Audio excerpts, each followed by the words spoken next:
Hello everyone, welcome to our channel. ఈరోజు కథ. ఆఫీస్లో చాలా బిజీగా పని చేసుకుంటున్నాడు అభిరామ్. ఆ రోజు చాలా హెక్టిక్ వర్క్ ఉంది తనకు ఆఫీస్లో. ఆపకుండా ఫోను మోగుతూనే ఉంది. హలో అని ఫోన్ లిఫ్ట్ చేశాడు అభిరామ్. బాబుగారు అమ్మగారు ఉన్నట్టుండి కళ్ళు తిరిగి పడిపోయారయ్యా, హాస్పిటల్కి తీసుకెళ్ళాం, చాలా సీరియస్గా ఉందంటున్నారు బాబు అనేసరికి పని చేస్తున్న వాడికల్లా అభిరామ్కి ఒక్కసారిగా గుండె ఆగిపోయినంత పని అయిపోయింది. దాంతో ఏ హాస్పిటల్ అని అడిగి అక్కడే ఉన్న పిఏతో కాస్త నువ్వు ఇవన్నీ చూసుకో అంటే అలాగే సార్ అనేసరికి పరిగెత్తుకుంటూ కారులో పడి అలా వచ్చాడు హాస్పిటల్ దగ్గరికి. వచ్చేసరికి తల్లి వసుంధరని ఐసీయూలో పెట్టి ఆక్సిజను అది పెట్టారు. తల్లిని అలా చూడలేకపోయాడు అభిరామ్. వెంటనే డాక్టర్ దగ్గరికి వెళ్ళాడు. డాక్టర్కి ఒక 40 ఏళ్ల వయసు ఉంటుంది. అతను వాళ్ళ ఫ్యామిలీ డాక్టర్ కూడాను. చాలా పేరు ప్రఖ్యాతులు ఉన్న డాక్టరు. చాలా పెద్ద మల్టీ స్పెషాలిటీ హాస్పిటల్ అదే. తల్లికి ఏ చిన్న ప్రాబ్లం వచ్చినా ఎంతకాలంగా వాళ్ళ హెల్త్ చెకప్స్ అన్నీ కూడా అతనే, రెగ్యులర్ చెకప్స్ అన్నీ కూడా అతనే చూస్తూ ఉంటాడు. అలాంటిది ఏమైంది డాక్టర్ అమ్మకి అని అడిగితే, మీరు రండి ముందు టెన్షన్ పడకుండా కూర్చోండి అని చెప్పి కొన్ని రకాల ఫైల్స్, ఆ తర్వాత కొన్ని వీడియోలు, కొన్ని స్కానింగ్ రిపోర్ట్లు, ఎక్స్రే రిపోర్ట్లు, బ్లడ్ టెస్ట్ రిపోర్ట్లు అన్నీ చూపించాడు డాక్టర్ అభిరామ్కి. అవన్నీ చూసిన తర్వాత ఇవన్నీ ఏంటి డాక్టర్, నాకు బ్రెయిన్ పనిచేయట్లేదు, నాకేమీ అర్థం కావట్లేదు అంటే, మీ మమ్మీకి చాలా రేర్గా వచ్చేటటువంటి ఒక పెద్ద డిసీజ్ ఉంది మిస్టర్ అభిరామ్. ఆవిడ ఇక 1 మంత్ కన్నా బ్రతకరు.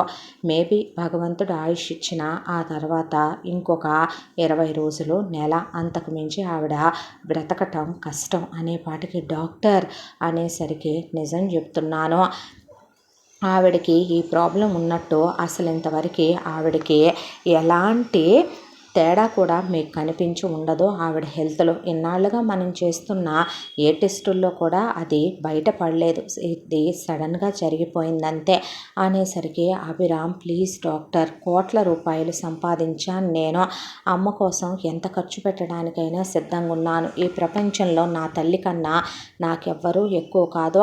మా అమ్మ ఆ దేవుడి తర్వాత నాకు దేవుడు లాంటిదే.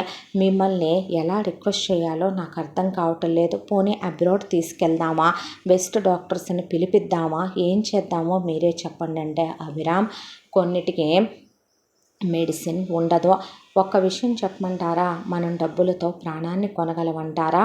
మీరు భగవంతుణ్ణే అడగాలి ఇప్పుడు ఆవిడని బ్రతికించమని. మేబీ గాడ్ ఏదైనా మిరాకిల్ చేస్తే తప్ప ఆవిడ బ్రతకటం అనేది జరగని పనే.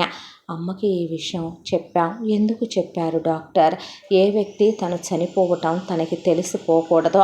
అందులోనూ అమ్మలాంటి దేవత లాంటి వ్యక్తికి అసలు చెప్పకూడదు. ప్రొఫెషనల్ ఎథిక్స్ అనే మాకు కొన్ని ఉంటాయి. పేషెంట్ దగ్గర దాయకూడదు. దట్టు ఆవిడ నాకు మదర్ లాంటి వారు, చాలా మంచివారు కూడా. ఆవిడ నాకేమైంది అనే అలా నన్ను అడిగేసరికి ఆవిడైనా జాగ్రత్తగా ఉండాలి కదా ఈ ఉన్నన్ని రోజులు. అందుకే రెగ్యులర్గా మెడికేషన్లో అయినా ఉంటారని చెప్పేశాను ఆ మాట అన్న తర్వాత అభిరామ్కి బుర్ర పని చేయలేదు. చిన్న పిల్లాడిలాగా డాక్టర్ ముందు వెక్కిళ్ళు పెట్టి ఏడ్చేశాడు. మేబీ ఆవిడకి ఏదైనా ఆఖరి కోరిక, ఆవిడకి ఏదైనా తీరని కోరిక ఉంటే తీర్చేయండి మిస్టర్ అభిరామ్, ఇక మీదట ఆవిడ రోజుల్లో మనిషే అన్న తర్వాత అభిరామ్కి బ్రెయిన్ పనిచేయలేదు. ఆ తర్వాత తల్లి దగ్గరికి వచ్చి తల్లిని అలా చూస్తే చిన్నప్పటి నుంచి తనకి ఊహ తెలిసినప్పటి నుంచి ఈ రోజు వరకు ఉన్న జ్ఞాపకాలన్నీ మనసులో మెదిలే, దుఃఖం ఆగలేదు. దాంతో తల్లిని పట్టుకొని ఏడ్చేశాడు. ఏడవద్దని ఆవిడ కన్నీళ్లు తుడిచింది. ఆ తర్వాత ఆవిడని డిశ్చార్జ్ చేయించి ఇంటికి తీసుకొచ్చాడు. తల్లి ఇదివరకు ఎప్పుడు ఒక్క ట్యాబ్లెట్ కూడా వేసుకునేది కాదు. ఆవిడకి మందులన్నా, డాక్టర్ అన్నా, ఇంజక్షన్ అన్నా చాలా భయం. రెగ్యులర్ చెకప్లు చేసేటప్పుడే డాక్టర్ బ్లడ్ శాంపిల్స్ తీసుకుంటున్నా, ఎప్పుడైనా ఏదైనా ఇంజక్షన్ చేయాల్సి వచ్చినా భయపడిపోయే, అంత వయసులో కూడా చిన్న పిల్లలాగా అభిని కౌగిలించేసుకొని భయపడిపోయి దాక్కొని అభి ముఖం పక్కకు తిప్పి ఇంజక్షన్ చేయించేవాడు. ఆవిడకి అంత భయం. అలాంటిదే ఆవిడ అన్ని ట్యాబ్లెట్లు మింగుతుంటే చూడలేకపోయి ఆవిడ దగ్గర కూర్చుని, అమ్మ ఎందుకు నీకు ఇలా అయ్యింది, నాకెవరూ లేరు కదే, నువ్వు కూడా నన్ను వదిలేసి వెళ్ళిపోతున్నావా అమ్మ, నాకెవరుంటారు నువ్వు కూడా లేకపోతే అనే చిన్న పిల్లాడిలాగా ఆవిడ ఒళ్ళో పడుకొని వెక్కి వెక్కి ఏడ్చేశాడు. దాంతో ఆవిడ, నిన్నొక మాట అడుగుతాను నాన్న, ఆఖరి కోరికే అనుకొని నా కోరిక నెరవేరుస్తావురా అని అడిగితే, ఏం మాటలమ్మా అవే, నువ్వు అనాల్సిన మాటేనా ఇదే, నువ్వు బ్రతుకుతావమ్మా, నీకేం కాదు పిచ్చోడా, నాకు తెలుసులే నేను బ్రతుకుతాను బ్రతకను, నువ్వు నేను అడిగింది చేస్తానని మాట ఇవ్వరా అంటే, నువ్వు ముందు చెప్పుమ్మా అన్నాడు. నా మీద ఒట్టేయరా, ఎటు అమ్మ ఉండదు కదా అని అబద్ధాలు ఆడకు అంటే, సరే మాటిస్తున్నాను చెప్పంటే, నువ్వు పెళ్లి చేసుకో అభి, నాకు నీ పెళ్ళి చూడాలని ఉందరా, నువ్వు నీ భార్యతో సంతోషంగా ఉండటం చూడాలని ఉందే, నాకు నీ పిల్లల్ని ఎత్తుకోవాలన్నా అంత సమయం లేదు, కానీ నీ పెళ్ళి చూసి వెళ్ళిపోతానయ్యా, నేను పోయినా నీకో తోడుందనే, నువ్వు నీ భార్య జంటగా నా కళ్ళ ముందు తిరుగుతుంటే మీ ఒళ్ళో నా ప్రాణాలు వదిలేయాలని ఉందయ్యా అనే పాటికే, అబ్బే అమ్మా, ఇప్పుడు నువ్వున్న పరిస్థితి ఏంటి, నేను పడుతున్న టెన్షన్ ఏంటి, నువ్వు మాట్లాడుతున్న మాట ఏంటి, నేనెటు ఉండనన్నది నిజం, పోతానన్నది నిజం, అది నువ్వు మార్చలేవన్నది నిజం, ఇప్పుడు నువ్వు కొడుకుగా బాధపడుతున్నావు, అదే నీ ధర్మం, తల్లికైనా బిడ్డకైనా ఎవరికైనా ఒకళ్ళకి ఏదైనా అయిందంటే మరొకళ్ళు చింతపడటం అనేది చాలా సర్వసాధారణమైన విషయం. మరి తల్లిగా నిన్ను నవమాసాలు మోసి నొప్పులు పడి కని పాలిచ్చి పెంచుకొని గుండెల్లో పెట్టుకొని చదివిచ్చి పెంచి పెద్ద చేసి ప్రయోజకుడిని చేసిన ఈ అమ్మ రుణం తీర్చుకునే సమయం వచ్చిందనుకో అయ్యా, తలకొరివి పెట్టి పున్నామ నరకం నుంచి తప్పించి కొడుకుగా నీ బాధ్యత తీర్చేసుకుందాం అనుకుంటున్నావా, మరి ఈ అమ్మకి ఆఖరి కోరిక తీర్చవా అభే అనే పాటికి, అది కాదమ్మా, మాటిచ్చావురా, మాట తప్పకు, పోయేటప్పుడు నా ఆత్మకు కూడా శాంతి లేకుండా చెయ్యకరా అనే పాటికి అభిరామ్ ఏమీ మాట్లాడలేదు. ఆవిడ దగ్గర 4 నర్సులను పెట్టాడు, 4 కేర్ టేకర్లను పెట్టాడు, ఒకవైపున పెద్ద పెద్ద ప్రాజెక్టులు 4 ఒప్పుకున్నాడు. ఆఫీసులో ఒకవైపున హెక్టిక్ వర్క్, ఇటు తల్లిని చూసుకోవాలి, వీలైనంత సమయం ఆవిడతోనే ఉంటూ ఇంటి దగ్గర నుంచే వర్క్ చేసుకుంటూ, ఆఫీసులో పిఏ ఉంటే తనకి చెప్పి చాలా వరకు వర్క్ మేనేజ్ చేసుకుంటూ వర్క్ పిఏ హ్యాండిల్ చేస్తుంటే తను చాలా వరకు స్ట్రెస్ తగ్గి తల్లితోనే ఉంటున్నాడు. అంతా దాంట్లో మాత్రం ఆఫీస్కి వెళ్లకుండా అవ్వదు.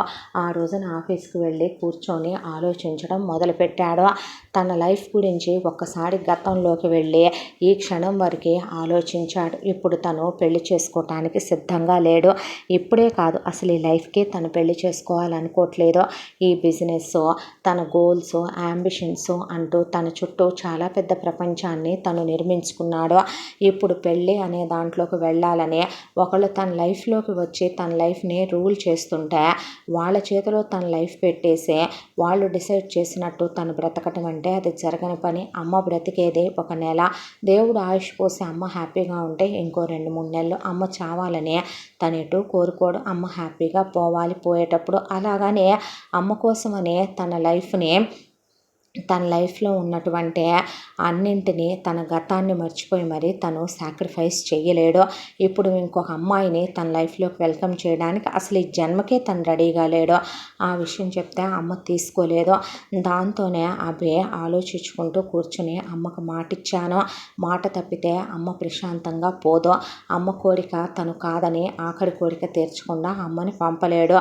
ఇలా ఆలోచిస్తూ ఉండగా అభిరామ్ పిఏ అప్పుడే లోపలికి వచ్చి, సార్ ఈ ఫైల్ మీద మీరు సైన్ చేయలేదు అనేసరికి ఆ అమ్మాయి వైపు అలా చూశాడు. సంగీత తన పిఏ జాయిన్ అయ్యే ఆల్మోస్ట్ ఒక 6 months అవుతోంది. 6 నెలలుగా అమ్మాయిని తను గమనిస్తున్నాడు.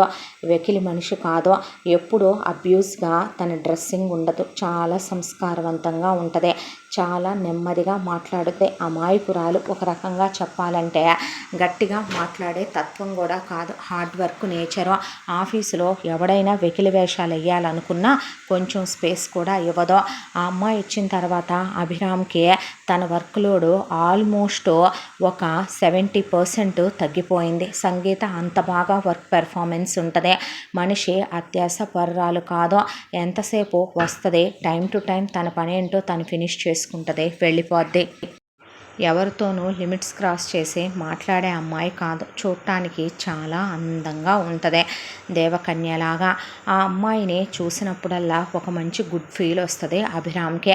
ఆ అమ్మాయిని డే 1 అపాయింట్ చేసుకునే రోజు నుంచి స్టిల్ టుడే వరకు కూడా ఆ అమ్మాయిలో ఎలాంటి మోసం, ద్రోహం, స్వార్థం తను చూడలేదు. తనున్న ఈ బిజినెస్ ఫీల్డ్లో చాలా రకాల ఫేజెస్ ఉన్న మనుషుల్ని చూసిన అభిరామ్కి సంగీత ప్యూర్ పర్సన్ అని, ఆ అమ్మాయి ప్యూరిటీ గురించి ఎవరు క్వాలిటీ చెక్స్ చేయాల్సిన అవసరం లేదని చాలాసార్లు అనుకున్న మాట తను. అయితే ఆ రోజున కూడా సంగీత వచ్చాక ఫైల్ మీద సైన్ చేసి సంగీత అంటే సార్ చెప్పండి అంది. అన్న తర్వాత నీతో కొంచెం మాట్లాడాలి, ఆఫీస్లో అందరూ వెళ్ళిపోయిన తర్వాత నువ్వు ఉండవా ఈరోజు అంటే అలాగే సార్ అని వెళ్ళిపోయింది సంగీత. ఈవినింగ్ 5 అయ్యేసరికి ఆఫీస్ అంతా ఖాళీ అయిపోద్ది. వర్క్ విషయంలో చాలా స్ట్రిక్ట్గా ఉంటాడు అభిరామ్. ఫస్ట్ నుంచే అభిరామ్కి ఉన్నదే ఒక్కటే పేరు, వర్క్ విషయంలో చాలా స్ట్రిక్ట్గా ఉంటాడని, చండశాసనుడని. ఎవరైనా అమ్మాయిలు అతని ముందు ఎక్స్పోజ్ చేయాలనుకున్నా, అతనితో ఓవర్గా లిమిట్స్ క్రాస్ చేసి మాట్లాడినా అతనికి నచ్చదని ఆఫీస్లో కూడా అదే టాక్ ఉంది. సంగీత అసలు ఫస్ట్ నుంచి లిమిటేషన్స్లో ఉంటుంది. అభి అలా ఉండటం సంగీతకి ఎప్పుడూ తప్పనిపించదు. చాలామంది బాసులు వావి వరుసలు మర్చిపోయి వాళ్ళ వయసును కూడా దృష్టిలో పెట్టుకోకుండా పిఏలతో, కొలీగ్స్తో తమ కింద పనిచేసే సబార్డినేట్ అయ్యుండి కూడా చాలా చీప్గా బిహేవ్ చేస్తూ ఉంటారు కింద పనిచేసే వాళ్ళు అనేసరికి. అలాంటిదే అభయ్ ఎవరితోనూ వెకిలిగా బిహేవ్ చేయడు, వర్క్ విషయంలో చాలా స్ట్రిక్ట్గా ఉంటాడు, ఒక్కొక్కసారి అరిసేస్తాడు. సంగీత అదంతా వర్క్ టెన్షన్ అని అర్థం చేసుకుంటుంది, అభయ్ గురించి ఎప్పుడూ తప్పుగా అనుకోదు. సంగీత దృష్టిలో అభిరామ్ అలా స్ట్రిక్ట్గా ఉండటానికి రీజన్ బిజినెస్ టెన్షన్స్. ఆ అమ్మాయి అదే అర్థం చేసుకుంటుంది. వర్క్ విషయంలో ఎంత బాస్ అయినా సరే అతను కూడా ఒక మనిషే కదా, అతనికి ఎమోషన్స్ ఉంటాయి కదా అనే అనుకుంటుంది సంగీత. నిజాయితీగా ఉంటుంది అభిరామ్ వర్క్, ఆ విషయం కూడా అమ్మాయికి తెలుసు. ఇలా ఆ అమ్మాయి వచ్చిన రోజు నుంచి ఇప్పటి వరకు అభిరామ్ వెకిలి వెదవ కాదని, పోకిరి కాదని, తప్పుడు వ్యక్తి కాదని, చాలా మంచోడని, చాలా స్ట్రిక్ట్గా ఉంటాడని, అతను శాలరీ ఇచ్చే విషయంలో ఎంత కరెక్ట్గా ఉంటాడో, స్టాఫ్తో అతను మాట్లాడే పద్ధతి, స్టాఫ్తో అతను ఏదైనా డీల్ చేసే విధానం కూడా అలాగే ఉంటుందని సంగీతకి తెలుసు. ఆ రోజు ఆఫీసులో అందరూ వెళ్ళిపోయారు. ఆ తర్వాత సార్ ఉండమన్నారు అని వచ్చి నిలబడింది సంగీత. కూర్చో సంగీత అన్నాక కూర్చొని చెప్పండి సార్ అంది. నీ గురించి, నీ ఫ్యామిలీ గురించి, నీ పర్సనల్ విషయాల గురించి ఎప్పుడూ ఏమీ చెప్పలేదో, వాట్ అబౌట్ యూ సంగీత అని అడిగాడు అభిరామ్. చెప్పకపోవటానికి ఏముంది సార్, చెప్పుకునేంత పెద్దయే కాదు, చెప్పలేనంత చిన్నయే కాదు నా ఫ్యామిలీ విషయాలు. మా అమ్మ నాన్నలకి మేము 3 పిల్లలం, మా అన్నయ్య, నేను, మా చెల్లెలు. మా నాన్నగారిది చిన్న ప్రైవేట్ ఉద్యోగం. మేమేం కోటీశ్వరులం, లక్షాధికారులం కాదు సార్, మాకేమీ స్థిరచరాస్తులు లేవు. మా నాన్న తన లైఫ్ అంతా కష్టపడే 2 గదులు 2 BHK చిన్న ఇల్లు ఒకటి కట్టుకోగలిగాడు ఆయన. ఆ తర్వాత పిల్లలైన మమ్మల్ని బాగా చదివించాలనేది మా అమ్మ నాన్న కోరిక. మా అమ్మ అమాయకురాలు, లోకజ్ఞానం లేనిదే, పెద్ద తెలివితేటలు కూడా ఏవీ ఉండవు, బయట ప్రపంచంలోకి వెళ్ళి బ్రతక నేర్చిన మనిషి కాదు. ఇంట్లోనే ఉంటూ ఇంట పని, వంట పని చేయటం తప్ప బయటికి వెళ్ళి ఏదో ఉద్యోగమో సద్యోగమో చేసేంత తెలివితేటలేమీ లేవు. మా నాన్నగారు డిగ్రీ చదువుకున్నారు, మా అమ్మ 10th క్లాస్ వరకు చదువుకుంది. అంతా దాంట్లో అమ్మకి టైలరింగ్ చేయడం వచ్చు. ఏదో మావడికి బట్టలు కుట్టుకోవటమే తప్ప బయట బట్టలేమీ అమ్మ కుట్టదు. అలాంటివి చేసేంత ఓపిక ఉండదు. రెండోది, అలా ధైర్యంగా ఎవరైనా ఏదైనా ఒక మాట పడేంత ధైర్యవంతురాలు కాదు. తగాదాలు, గొడవలకి దూరంగా ఉండే కుటుంబం మాది. సెల్ఫ్ రెస్పెక్ట్, ఆత్మాభిమానం చాలా ఎక్కువ. మంచి కులంలో పుట్టేయటం కూడా ఒక్కొక్కసారి తప్పేనేమో అనిపించేస్తూ ఉంటుంది సార్. మాది మంచి క్యాస్టే. చిన్నప్పటి నుంచే అమ్మా నాన్న ఎంతో సంస్కారవంతంగా పెంచి పెద్ద చేశారు. అన్నయ్య పీజీ చేశాడు, వాడి లైఫ్ డ్రీము గవర్నమెంట్ ఉద్యోగం తెచ్చుకోవాలి అని. పాపం చాలా కష్టపడి నిద్రాహారాలు మానేసి వాడు గవర్నమెంట్ ఉద్యోగానికి రాశాడు. ఉద్యోగం అయితే వచ్చింది, కానీ వాడికి ఆ ఉద్యోగం వాడి దాకా చేరుకోవటానికి చాలా పెద్ద భారీ మొత్తం లక్షల్లోనే లంచంగా అడిగారు. అది ఇవ్వకపోతే వాడు కోరుకున్న పోస్టు రాదు. దాంతో ఆ ఉద్యోగం రాక వాడు డిప్రెషన్లోకి వెళ్ళిపోయాడు. ఆ డిప్రెషన్లోకి వెళ్ళిపోయిన అన్నయ్య మా అన్నయ్య చూడటానికి చాలా అందంగా ఉంటాడు. చాలా చాలా మంచివాడు. అంతకుముందు స్మోకింగ్ డ్రింకింగ్ అలవాటు లేని మా అన్నయ్య ఆల్కహాలిక్ అయిపోయాడు. బాగా స్మోక్ చేయడం నేర్చేసుకున్నాడు.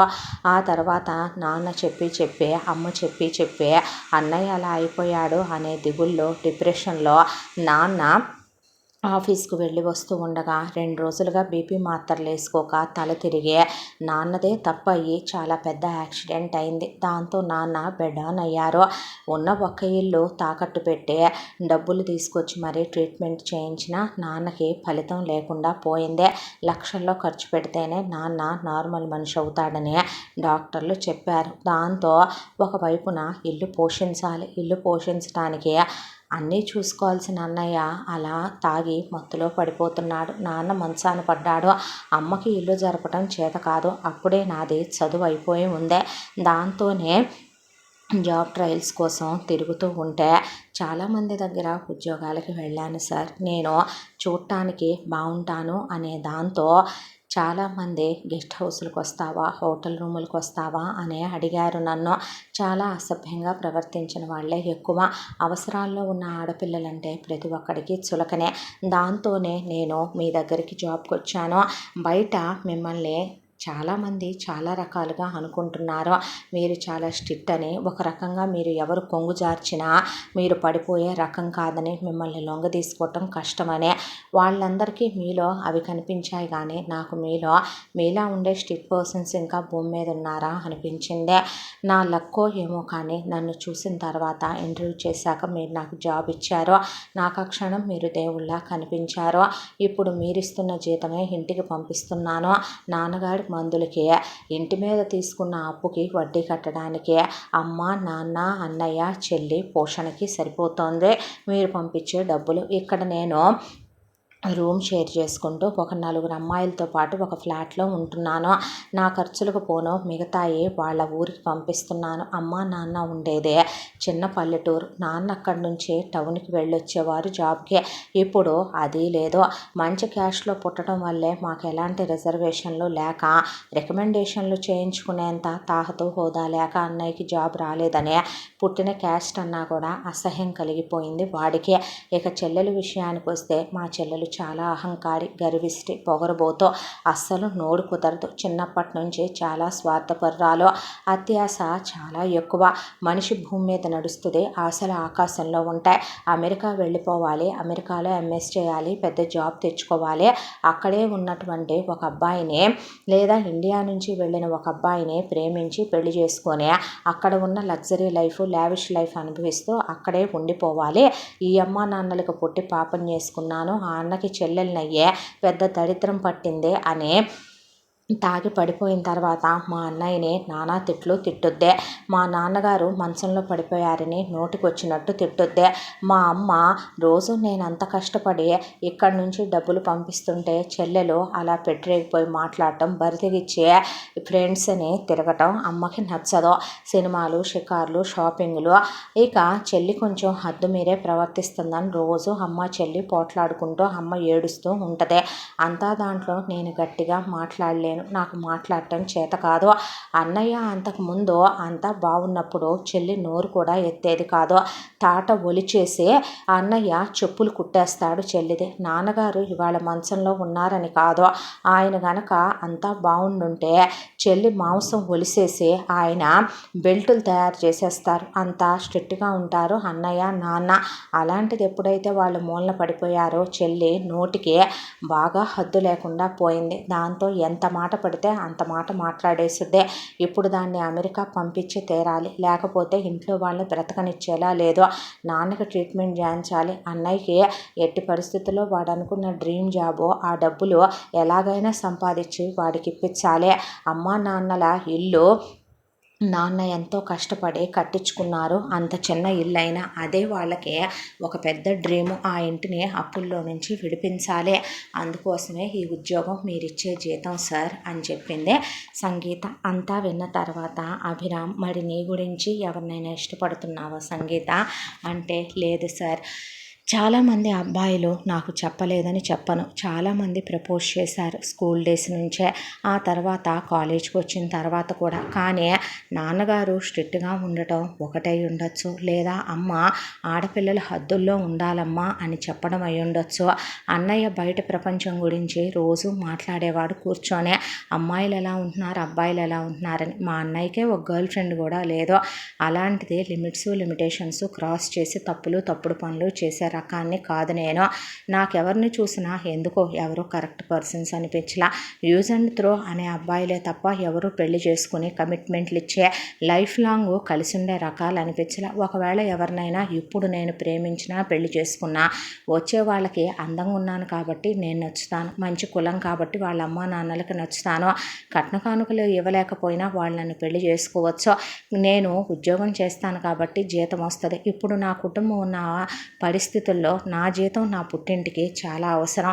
ఇప్పుడు నేను పెళ్లి చేసుకొని అత్తింటి వాళ్ళకి సేవలు చేసి దాసోహం అయిపోయే, ఇప్పుడు నేను భర్తతో నైట్లు స్పెండ్ చేసి డేలు వాళ్ళ పేరెంట్స్తో మాటలు పడుతూ ఒక ఇద్దరు పిల్లల్ని కనేసి ఫ్యామిలీ లైఫ్ని ఎంజాయ్ చేసే ఫ్యామిలీ స్టార్ని కావాలనుకోవట్లేదు. దాంతోనే అన్నింటినీ పక్కన పెట్టేసి ఇలా జాబ్ చేసుకుంటున్నాను సార్ అని చెప్పింది. ఆ తర్వాత అభిరామ్ కాసేపు ఆలోచించి, సంగీత నీతో నేను ఒక విషయం మాట్లాడాలనుకుంటున్నాను అంటే చెప్పండి సార్ అంటే, అది మన ఆఫీస్కి సంబంధించిన విషయం కాదు, ఒక బిజినెస్ డీల్. నాతో మీకు బిజినెస్ డీలా అంటే, నువ్వు నా భార్యగా ఉండాలి కొంతకాలం అంటే, సార్ మా పరిస్థితులు బాగాలేదని మీరు అడిగారని చెప్పాను. ఇప్పటి వరకు మీకు తెలుసు ఆఫీసులో నేను ఎవరి సింపతి జాలి పొందాలనుకోను, అందుకే నేను ఎవరితోనూ ఏది షేర్ చేసుకోను, నా పనేదో నేను చూసుకుంటాను, మీరు మంచివారనే మా బాస్ అని మీరు ఇంతగా అడిగారు అనే దాంతో ఏదో చెప్పాలనిపించి చెప్పాను సార్, తప్పుగా అనుకోకండి.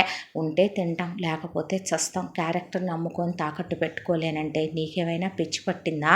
చెప్పేది పూర్తిగా వినే అలవాటు లేదే మీ అమ్మాయిలకి? వెంటనే సినిమాటిక్ అయిపోతారే, వెంటనే ఆలోచించేసుకుంటారే, చాలా దూరం వెళ్ళిపోతారే అనేసరికి, అది కాదు సార్ చెప్పేది విను ప్లీజ్ అన్న తర్వాత అభిరామ్, మా అమ్మ అంటే నాకు చాలా ఇష్టం, నేను పెట్టిన ఈ వసుంధర ఇండస్ట్రీస్ మా అమ్మ పేరు మీదే పెట్టుకున్నాను. నీకో విషయం తెలుసా, నేను కోట్ల రూపాయలు సంపాదించుకున్నాను, అన్ని లగ్జరీలు మా అమ్మకి ఇవ్వగలిగిన నేను, మా అమ్మకి ఒక పెద్ద డిసీజ్ వచ్చింది, 1 month కన్నా బ్రతకదని మా ఫ్యామిలీ డాక్టర్ చెప్పారు. మా అమ్మ ఆఖరి కోరికగా నన్ను పెళ్లి చేసుకోమని అడిగింది. నాకు ఇప్పుడే పెళ్లి చేసుకోవటం ఇష్టం లేదు, దట్టు నేను ఇప్పుడు దానికి రెడీగా లేను, అందుకే నిన్ను వైఫ్గా యాక్ట్ చేయమని అడుగుతున్నాను. నాకేమీ నువ్వు ఫ్రీగా యాక్ట్ చేయాల్సిన అవసరం లేదు, 1 కోటి రూపాయలు ఇస్తాను, 1 నెల రోజులు లేదా ఆ తర్వాత అమ్మ బ్రతుకున్నంతకాలం ఇంకొక 20 రోజులు, నెల రోజులు, 2 నెలలు యాక్ట్ చేస్తే 1 కోటి రూపాయలు ఇస్తా. ఆలోచించుకో Sangeetha, it's a best deal, it's a business deal అని అనుకో. మీ నాన్నగారి ట్రీట్మెంట్కి, మీ చెల్లి అబ్రాడ్ వెళ్ళటానికి, మీ అన్నయ్యకి జాబ్ రావటానికి, మీ ఇంటి మీద నువ్వు అప్పు విడిపించుకోవటానికి, అన్నిటికీ నీకు ఆ డబ్బులు సరిపోతాయి. నీ జాబ్కి వచ్చినటువంటి ఇబ్బంది ఏమీ లేదు, నీ శాలరీ కూడా డబల్ చేస్తాను. ఆ తర్వాత ఇంకా నీ విషయం వరకు వచ్చి అంటావా, నేను నిన్ను టచ్ కూడా చేయను, నిన్ను ముట్టుకోను, నేనేమి పెళ్ళి రిజిస్టర్ చేయించాలనుకోవట్లేదు, జస్ట్ ఒక గుడికి వెళ్ళి ఆ గుళ్ళో నేను ఒక తాళి ఇస్తాను, ఆ తాళి నువ్వు మెళ్ళో వేసుకో, ఆ తర్వాత నిన్ను మా ఇంటికి తీసుకెళ్ళి మా అమ్మకు పరిచయం చేస్తా, తను ఉన్నన్ని రోజులు నాతో ఒక వైఫ్గా క్లోజ్గా ఉంటున్నట్టుగా, అది మా అమ్మ ముందు మాత్రమే నువ్వు యాక్ట్ చేయి చాలు. ఒక కోడలు రెస్పాన్సిబిలిటీస్ ఎలా ఉంటాయో అమ్మాయిగా నీకు తెలుసు కదా. ఆ తర్వాత నువ్వు నేను బెడ్రూమ్లోకి వచ్చాక నువ్వు నన్ను టచ్ చేయొద్దు, నేను నిన్ను టచ్ చేయను, నీ లిమిట్స్లో నువ్వు ఉండు, నా లిమిట్స్లో నేను ఉంటాను, నా గురించి నీకు బాగా తెలుసు అనుకుంటా. ఆ తర్వాత నీ అమౌంట్ నీకు నేను ముందే ఇచ్చేస్తాను, నువ్వు నీ వాళ్ళని సెటిల్ చేసేసుకో, నువ్వేమీ నా కోసం నా వర్క్ అంతా అయ్యిందాకా కూడా వెయిట్ చేయాల్సిన అవసరం లేదు, నీ మీద నాకు నమ్మకం ఉంది, నా మీద నమ్మకం ఉంటే ఈ డీల్కి ఓకే చేయన్నాక, సార్ అదేదో పెళ్ళే చేసుకోవచ్చు కదా, నా పర్సనల్ రీజన్స్ నాకున్నాయి సంగీత, నన్ను ఇబ్బంది ఇబ్బంది పెట్టకు అన్నాక ఇట్స్ ఓకే అన్నాక సంగీత ఆలోచించుకుందే. నిజమే, ఇప్పుడు నాన్నకి ట్రీట్మెంట్ చేయించాలి. అన్నయ్యని ఇంకా ఎంతకాలం అలా ఉంచగలదో. చెల్లి టార్చర్ అమ్మ నాన్న అన్నయ్య పడలేరు. చెల్లిని అబ్రాడ్ పంపటమే మంచిదే. ఇంటి మీద అప్పు తీసుకున్న వాళ్ళు పద్దాకొచ్చి వడ్డీలని అసలు మనీ టార్చర్ పెడుతున్నారు. నిలువ నీడ కూడా లేకుండా అయిపోతుంది. పైగా తన ఉద్యోగం సార్ ఉంచుతానంటున్నారు, శాలరీ కూడా పెంచుతానంటున్నారు కదా. సార్ ఒక మాట అడగొచ్చా అంటే చెప్పు అన్నాడు అభయ్. నిజంగా నా జాబ్ నాకు ఉంచుతారు కదూ సార్ అంటే నిజంగా చెప్తున్నా నీ జాబ్ నీకే ఉంచుతా. ఈ పెళ్ళైనట్టు ఎవరికీ తెలియదు కదా సార్. నిజం చెప్తున్నా, ఈ పెళ్ళైనట్టు ఎవ్వరికీ తెలియదు, నీకు నాకు అమ్మకి తప్ప. సరేనా అన్నాడు. అన్న తర్వాత సరే సార్ అంటే ఇదిగో 1 CR చెక్కు అని చెక్కు రాసి ఇస్తే పర్లేదు సార్ తర్వాత తీసుకుంటాను. వద్దు సంగీత, నువ్వు ప్రాబ్లమ్స్లో ఉన్నావని నాకు తెలుసు. నీ ప్రాబ్లమ్స్ని ఎన్కాష్ చేసుకోవాలని నేను అనుకోవట్లేదు. నా సిచ్యువేషను నీకు చెప్పినా అర్థం కాదు. ఒక ఆడపిల్ల నిస్సహాయ స్థితిని వాడుకునే మనిషిని కాదు. ఇవాళ నా పరిస్థితి నీకన్నా నిస్సహాయంగా ఉంది, అది నేను నీకు చెప్పుకోలేను అని చెక్కు చేతిలో పెట్టిన తర్వాత సంగీత ముందు ఆ చెక్కుని క్యాష్ చేసి ఒక్కసారి ఇంటికి వెళ్ళొస్తాను సార్ అంటే సరేనన్నాడు. ఇంటికి వెళ్ళి వాళ్ళ నాన్నకి ట్రీట్మెంట్ కోసం డబ్బులు కట్టేసింది. ఆ తర్వాత వాళ్ళ అన్నయ్యకి జాబ్ కోసం అన్నయ్య ఇదిగో ఈ డబ్బులు అమ్మకి ఇస్తున్నాను, నువ్వు జాబ్ కోసం కట్టుకోవాలన్నావుగా కట్టుకో అన్న తర్వాత ఇంత డబ్బులు ఎక్కడి అమ్మా అని అడిగితే నేను జాబ్లో జాయిన్ అయిన దగ్గర నుంచి సేవింగ్స్ చేస్తున్నానమ్మా, దాంతోపాటు కొంచెం ఫ్రీలాన్సింగ్ వర్కులు కూడా ఉంటే చేస్తున్నాను, ఓవర్ టైములు చేస్తున్నాను. అవి కాకుండా నేను అక్కడ ఫ్రెండ్స్కి ఏదైనా కావాలన్నా కూడా వర్క్లో హెల్ప్ చేసి పెడుతున్నాను. నా వల్ల వాళ్ళకి ప్రాఫిట్ వచ్చింది. ఆ ప్రాఫిట్ వచ్చిందని వాళ్ళు కొంత అమౌంట్ ఇచ్చారు. ఆ అమౌంట్ని వాళ్ళ బిజినెస్లోనే ఇన్వెస్ట్ చేశాను. లాభాలు వచ్చినాయని వాళ్ళు నాకు తెచ్చిచ్చారు అన్న తర్వాత మరి నా అమెరికా సంగతి ఏంటి అంది చెల్లెలు. అన్న తర్వాత నాన్నకి తగ్గిన తర్వాత అన్నయ్యకి జాబ్ వచ్చిన తర్వాత అప్పుడు వెళ్దుగానిలే అని చెప్పి మిగతా డబ్బులు బ్యాంక్ అకౌంట్లో వేసి వాళ్ళ అమ్మకు అప్పచెప్పేసి ఆ తర్వాత సంగీత తిరిగి వచ్చింది.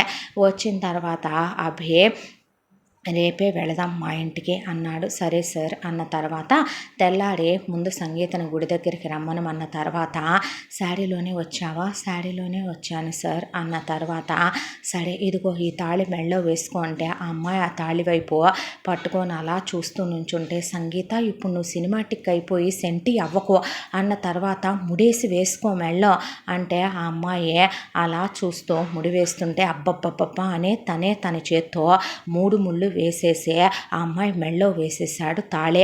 ఆ తర్వాత 2 దండల్లో ఒక దండ తన మెళ్ళో వేసుకొని ఒక దండ అమ్మాయి మెళ్ళో వేసి గబాల్న అక్కడ దేవుడి దగ్గర ఉన్న కుంకుమ అమ్మాయి నుసట్లో పెట్టి ఆ అమ్మాయి నుదుటన కుంకుమ పెట్టాడు. పెట్టిన తర్వాత పూజారి గారిని బ్లెస్ చేయమనమని ఆ తర్వాత అక్కడే ఉన్న ఫోటోగ్రాఫర్ని ఫోటోలు తీసి రేపు ఒకటి పెద్ద స్నాప్ వేసుకొని తీసుకురారా, పెద్ద ఫ్రేమ్ చేసి ఒక 2 రోజులాగా అని చెప్పాడు. ఆ తర్వాత పూజారి గారు ఒక సాక్ష్యం, ఆ తర్వాత ఫోటోగ్రాఫర్ ఒక సాక్ష్యం. అమ్మయ్య అనుకున్న తర్వాత చేయి పట్టుకో అమ్మకు అనుమానం వస్తుంది అంటే ఆ అమ్మాయి చేయి పట్టుకుంది. ఆ తర్వాత వాళ్ళ ఇంటికి తీసుకెళ్ళి అమ్మ అన్నాడు.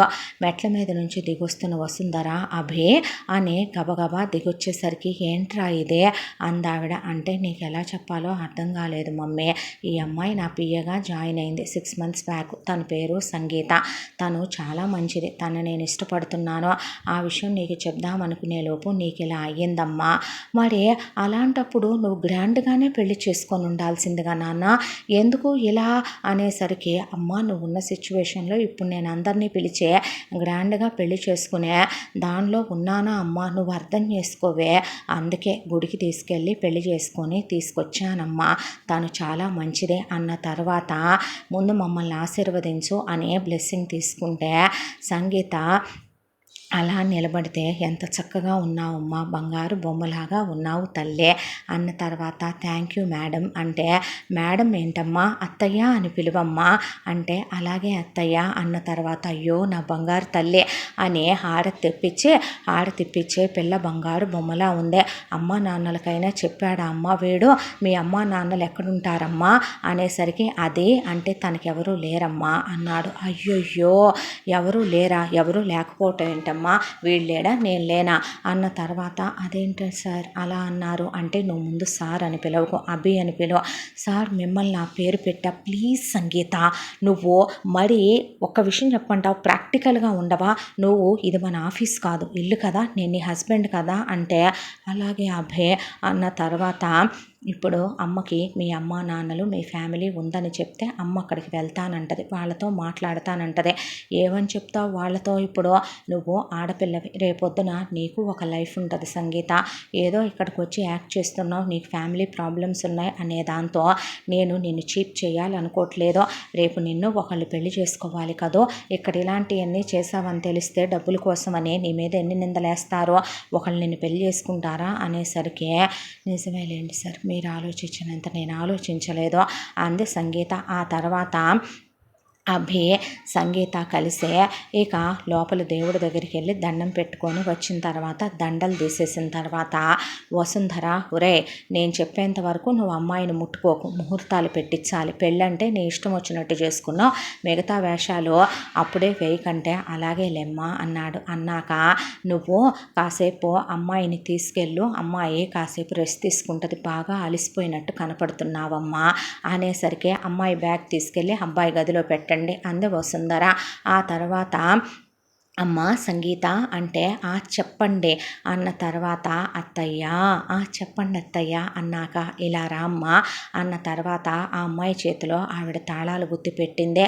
ఏంటత్తయ్య ఇది అంటే ఈ ఇంటికి సంబంధించి ఇక మీదట వీడికి సంబంధించి అన్నీ నువ్వే చూసుకోవాలమ్మా నా తర్వాత వీడికి అమ్మవి నువ్వే ఈ ఇంటికి యజమానురాలువి నువ్వే ఇక నుంచి పని వాళ్ళందరినీ పిలిచి కోడలు గారు వచ్చారో తను ఏది చెప్తే అదే జరగాలి తను చెప్పిన వంటలే వండాలి తను చెప్పినట్టే తోటలో పువ్వులు పుయ్యాలి తను చెప్పినట్టే ఇంట్లో చూడమ్మా నీకు నచ్చిందా లేదా ఇల్లంతా తిరిగి చూడమ్మా నీకు నచ్చకపోతే గనక ఇంటికి వేసిన పెయింటింగ్స్ మారుద్దాం ఫర్నిచర్ మారుద్దాం కర్టన్ల దగ్గర నుంచి డోర్ మెట్ల వరకు తోటలో ఉన్న పూల మొక్కల దగ్గర నుంచి ఇంట్లో ఉన్న పని వాళ్ళ వరకు నీకు నచ్చినయే ఉండాలి నీకు నచ్చని ఎయ్యి ఉండటానికి మీ అత్తయ్య ఒప్పుకోదని వద్దండి తాళాలు అంటున్నా నువ్వు తీసుకోపోతే నేను బాధపడతాను నువ్వు నా తల్లి లాంటి దానివమ్మా తీసుకో అత్తనే అమ్మలా చూసుకునే కోడలు రావాలి అనుకున్నాను అలాగే నాకు నువ్వు తల్లి అయ్యేలా ఉండాలనుకుంటున్నాను తీసుకోమ్మా అంటే అభి తీసుకోమని సైగ చేశాడు. దాంతో ఆ తాళాలు చేత్తో పట్టుకుంది సంగీత కళ్ళల్లో నీళ్లు తిరిగినాయి ఆ అమ్మాయికి ఆవిడ కౌగిలించుకొని ముద్దు పెట్టుకుంది. ఇప్పుడు వెళ్ళండి అమ్మా విశ్రాంతి తీసుకో అన్నాక గదిలోకి వచ్చి సంగీత అలా కూర్చొని అసలు బొటబొట కళ్ళల్లో నీళ్లు కారిపోతే ఏమైంది సంగీత అంటే ఆవిడని మోసం చేయటం తప్పేమో కదా సార్ అలాంటి మనిషి పుణ్యాత్మురాలు దేవుడు తీసుకెళ్ళిపోవటం ఏంటి ఆవిడ చనిపోవటం ఏంటి నిజంగా మిమ్మల్ని చేసుకుపోయే అమ్మాయి ఎంత అదృష్టవంతురాలు అయ్యుండేది సార్ నా స్థానంలో వచ్చుంటే నిజంగా రేపు అమ్మాయి ఎంత దురదృష్టవంతురాలు అమ్మ పోయిన తర్వాత వస్తుంది అమ్మ ప్రేమని పొందకుండానే అయిపోతుంది ఎంత మంచివారు సార్ మీ అమ్మగారు నిజంగా ఇలాంటి వ్యక్తులు ఈ రోజుల్లో కూడా ఉన్నారా ఎంతోమంది అమ్మాయిల్ని చూస్తున్నాను నేను మా అత్త మా ఆయనతో మాట్లాడితే తట్టుకోలేదని మేము కలిసి తింటే తట్టుకోలేదని బండి మీద వెళ్తే చూడలేరని సినిమాలకి షికార్లకి వెళ్తే తట్టుకోలేరని నా భర్తతో నేను క్లోజ్గా ఉంటే చూడలేరని మా అత్తకు మా ఆడపడుచులంటే ఇష్టమని తోడుకోళ్ళంటే ఇష్టమని ఇలా ఎంతోమంది ఎన్నో చెప్తారు అత్తల మీద అలాంటిది ఎలా ఉండే అత్తలు కూడా ఉంటారా అనిపించింది మీ అమ్మగారిని చూస్తే అంటే అమ్మ అంతేలే అని అభి ఆలోచించుకుంటూ కూర్చుండిపోయాడు. ఆ తర్వాత నువ్వు వెళ్ళి ఫ్రెష్ అవ్వు అన్నాక సంగీత వెళ్ళి స్నానం చేసి వచ్చి నైట్ డ్రెస్ వేసుకొని వచ్చింది. ఆ తర్వాత బాబు అమ్మగారు భోజనం గదిలోనే ఇమ్మన్నారంటే తిని సంగీత అంటే కూర్చొని తిని మీరు సార్ అన్నాక నేను తర్వాత చేస్తానులే నువ్వు పడుకో అన్న తర్వాత ఆ అమ్మాయి పొద్దున్నుంచి అలిసిపోయిందేమో ఈ టెన్షన్లో పడుకోగానే ఆ అమ్మాయికి అలా నిద్ర పట్టేసి పడుకుండిపోయింది. ఈలోగా తెల్లవారటం కూడా అయిపోయింది. తెల్లవారగానే రామ్మ అని సంగీతను వసుంధర పిలిచి నైట్ డ్రెస్ చేంజ్ చేసుకొని వస్తానా ఆంటీ అంటే పర్లేదులేమ్మా రా అని చెప్పే నీకోసమని ఇవన్నీ తెప్పించాను చూడమ్మా నీకు నచ్చాయా అని ఆ అమ్మాయి కోసమని నగలు బట్టలు నీకు నచ్చినవే తీసుకోమ్మా ఇందులో నుంచి నచ్చనివి వాళ్ళు తీసుకెళ్ళిపోతారు అనే పట్టు చీరలు ఫ్యాన్సీ చీరలు నెట్ చీరలు వర్క్ చీరలు అందులో చుడీ చూడీదార్లు, ఆ అమ్మాయి వేసుకునే నైట్ వేరు, ఇన్నర్స్ దగ్గర నుండి చెప్పుల వరకు అన్నీ ఇంటికే తీసుకొచ్చారు. ఆ అమ్మాయి అభి వైపు అలా చూస్తే తీసుకోమన్నట్టు కళ్ళతో సైగ చేస్తే, ఆ అమ్మాయి కొన్ని తీసుకుంటే, ఇవే తీసుకుంటావేంటమ్మా, నీకు ఈ నెక్లెస్ బాగుంటుంది, ఈ హారం బాగుంటుంది, ఈ డైమండ్ సెట్ బాగుంటాయి, రూబీస్ చూడు, ఎమరాల్డ్స్ ఎలా ఉన్నాయో చూడు అని ఆవిడే బోల్డ్ అన్ని సెలెక్ట్ చేసి పక్కన పెట్టేసిందే. బోల్డ్ అన్ని డ్రెస్సులు, చెప్పులు, కాస్మెటిక్స్ అన్నీ వచ్చేసాయి. అవన్నీ అమ్మాయి రూమ్లో అమ్మాయి అభిరుచికి తగిన విధంగా తీసుకెళ్ళి సర్దమని అక్కడ ఉన్న నౌకర్లకి చెప్తే వాళ్ళు అవన్నీ తీసుకొచ్చి సర్దారు. సర్దిన తర్వాత ఏంటమ్మా ఈ హడావిడి అన్నాడు అభి. అన్న తర్వాత పంతులు గారు రేపు ఖాయమే కదండి ముహూర్తం అన్న తర్వాత, ఖాయమేనమ్మా అంటే దేనికమ్మా ముహూర్తం అన్నాడు అభే.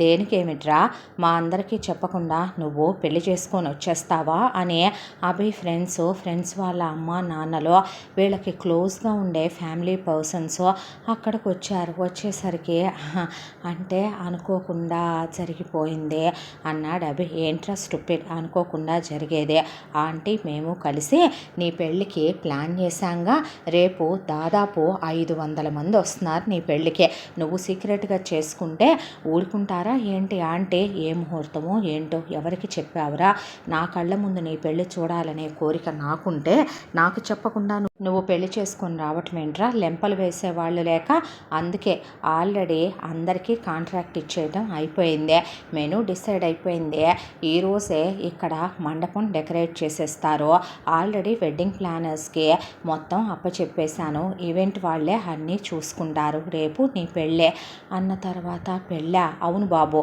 రేపు వేరే ఏ పనులు పెట్టుకోవద్దు, మంగళ స్నానాలు అవి ఉన్నాయి, ఎల్లుండి సత్యనారాయణ వ్రతం బాబు, అదే రోజు రాత్రికి మేము రిసెప్షన్ ఎంత గ్రాండ్గా ఏర్పాటు చేసామో తెలుసా, నువ్వు షాక్ అవుతావు చూస్తే రిసెప్షన్ అన్నారు ఫ్రెండ్స్. ఇలాంటి ఫ్రెండ్స్ ఇలాంటి అమ్మ నాకే ఉన్నారా అనేపాటికి సంగీత వైపు చూస్తే ఏంటిది అన్నట్టు చూడటం మొదలుపెట్టింది సంగీత అభిరామ్ వైపు. నువ్వు టెన్షన్ పడకు, వచ్చిందంతా మా క్లోజ్ పర్సన్సేలే, ఈ విషయం ఏమీ బయటకు వెళ్ళదు, నువ్వు టెన్షన్ తీసుకోకు. సార్ చెప్పేయచ్చు కదా అమ్మగారికి, చెప్తే తను తీసుకోలేదు, ఇప్పుడు నా వల్ల తనకేమన్నా అయిందంటే నేను అసలు తట్టుకోలేను అన్నాడు. ఆ తర్వాత తెల్లారేసరికి పెళ్ళి ఏర్పాట్లు, ఆ పెళ్ళి ధూమ్ధామ్గా ఒక రేంజ్లో పెళ్ళి ఏర్పాట్లు జరిగి ఉన్నాయి. ఆ తర్వాత సార్ ఇప్పుడు ఇది పెళ్ళా, మీరు నా మెళ్ళో తాళి కడతారా అని సంగీత అంటే, నేనున్న టెన్షన్లో నువ్వు నన్ను ఇంకా టెన్షన్ పెట్టకు సంగీత ప్లీజ్, 2 ముళ్ళే వేస్తానులే అంటే, సార్ అంటే 3 వేస్తేనేగా పెళ్ళి, నువ్వు టెన్షన్ పడకు ప్లీజ్ అన్నాడు. అన్న తర్వాత అక్కడ దాకా వెళ్ళి పెళ్లి తంతంతా జరుగుతున్నప్పుడు ఎవరూ చూడకుండా 2 ముళ్ళు వేస్తే పంతులు గారు, బాబు నువ్వు 3వ ముడి వేయలేదంటే, పంతులు గారు అని కన్ను కొట్టి, మీకు సంభావన ఎక్కువ ఇస్తాను ఈ పట్టించుకోకండి అంటే, అమ్మా అబ్బాయి 3వ ముడి వేయనంటాడేంటి, నాకు సంభావన ఎక్కువ ఇస్తానంటాడేంటి, అభి ఏంటా పిచ్చి మాటలు, జస్ట్ జోక్ మమ్మీ, వేస్తాను ఒకటి, పెళ్లి విషయంలో కామెడీలు చేయకూడదు, వేసే 3వ ముడని ఆవిడే దగ్గరుండి 3 ముళ్ళు వేయించబోతుండే. సంగీత అలా చూస్తే, ప్లీజ్ ఇది సినిమా అనుకో, డ్రామా అనుకో, నువ్వు నేను యాక్టర్లు అనుకో, పట్టించుకోక ప్లీజ్ అని 3వ ముడి వేసేసాడు. 3వ ముడి వేసిన తర్వాత అమ్మాయి చిటికిన వేలు పట్టుకోయా అగ్నిహోత్రం చుట్టూ తిరగని పెళ్లి తంతంతా గుర్తొస్తుంటే అభికి టెన్షన్తో చెమట్లు పోసినే, జీలకర్ర బెల్లం పెట్టించడం, సన్నికళ్ళు తొక్కించడం, అగ్ని చుట్టూ తిప్పించడం, అరుంధతి చూపించడం, తాళి కట్టించడం, తలంబ్రాలు పోయించడం, అసలు తనకంతా నార్మల్గా ఒక పెళ్ళి అయిపోయిన తర్వాత భార్యాభర్తలు అమ్మగారి దగ్గర పెద్దల దగ్గర ఆశీర్వాదం తీసుకోండి అన్న తర్వాత, ఆ తర్వాత ఇప్పుడు తను నీ భార్య అనే ఆవిడ చేతిలో చేయి పెట్టింది. అప్పటి వరకు లేని ఏదో ఒక ఫీలింగ్, ఆ అమ్మాయి నిజంగా ఇప్పుడు తన భార్య, తనకి ఆ అమ్మాయికి పెళ్లి జరిగిపోయిందా అనేసరికి ఆ అమ్మాయి అలా చూస్తూ నిలబడిపోయింది. ఆ తర్వాత వెంటనే, ఈరోజు అమ్మాయి నా దగ్గర పడుకుంటుందిలే కానీ పో అని అభి అన్నాక బ్రెయిన్ పని చేయలేదు, అభికి నిద్ర పట్టలేదు, సంగీతను ఎలా ఫేస్ చేయాలో అర్థం కావట్లా. తెల్లారి సత్యనారాయణ వ్రతానికి 1000 మంది అటెండ్ అయ్యారు. గుండె ఆగిపోయింది అభయ్కి. ఆ తర్వాత అదే రోజు సాయంత్రం రిసెప్షన్కి 5,000 మంది వచ్చారు.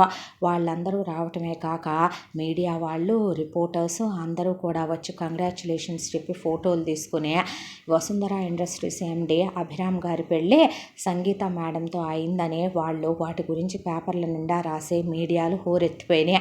అదంతా చూసి ఇంటికి వచ్చిన తర్వాత సంగీత, సార్ ఎవరికీ తెలియదన్నారు. ఇప్పుడు నన్ను పబ్లిక్ ఫిగర్ చేసేసారు, నన్ను ఇంకెవరైనా పెళ్లి చేసుకుంటారంటారా సార్ అంటే, ఇప్పుడు నీకు వచ్చిన ప్రాబ్లం ఏమీ లేదులే. ఎందుకు లేదు సార్, ఇప్పుడు నేను కన్ఫామ్గా సెకండ్ హ్యాండ్ అనే అంటారు బయటికి వెళ్ళాక అనేపాటికి ఆ సెకండ్ హ్యాండ్ అనే మాట చివుక్కుమనిపించింది.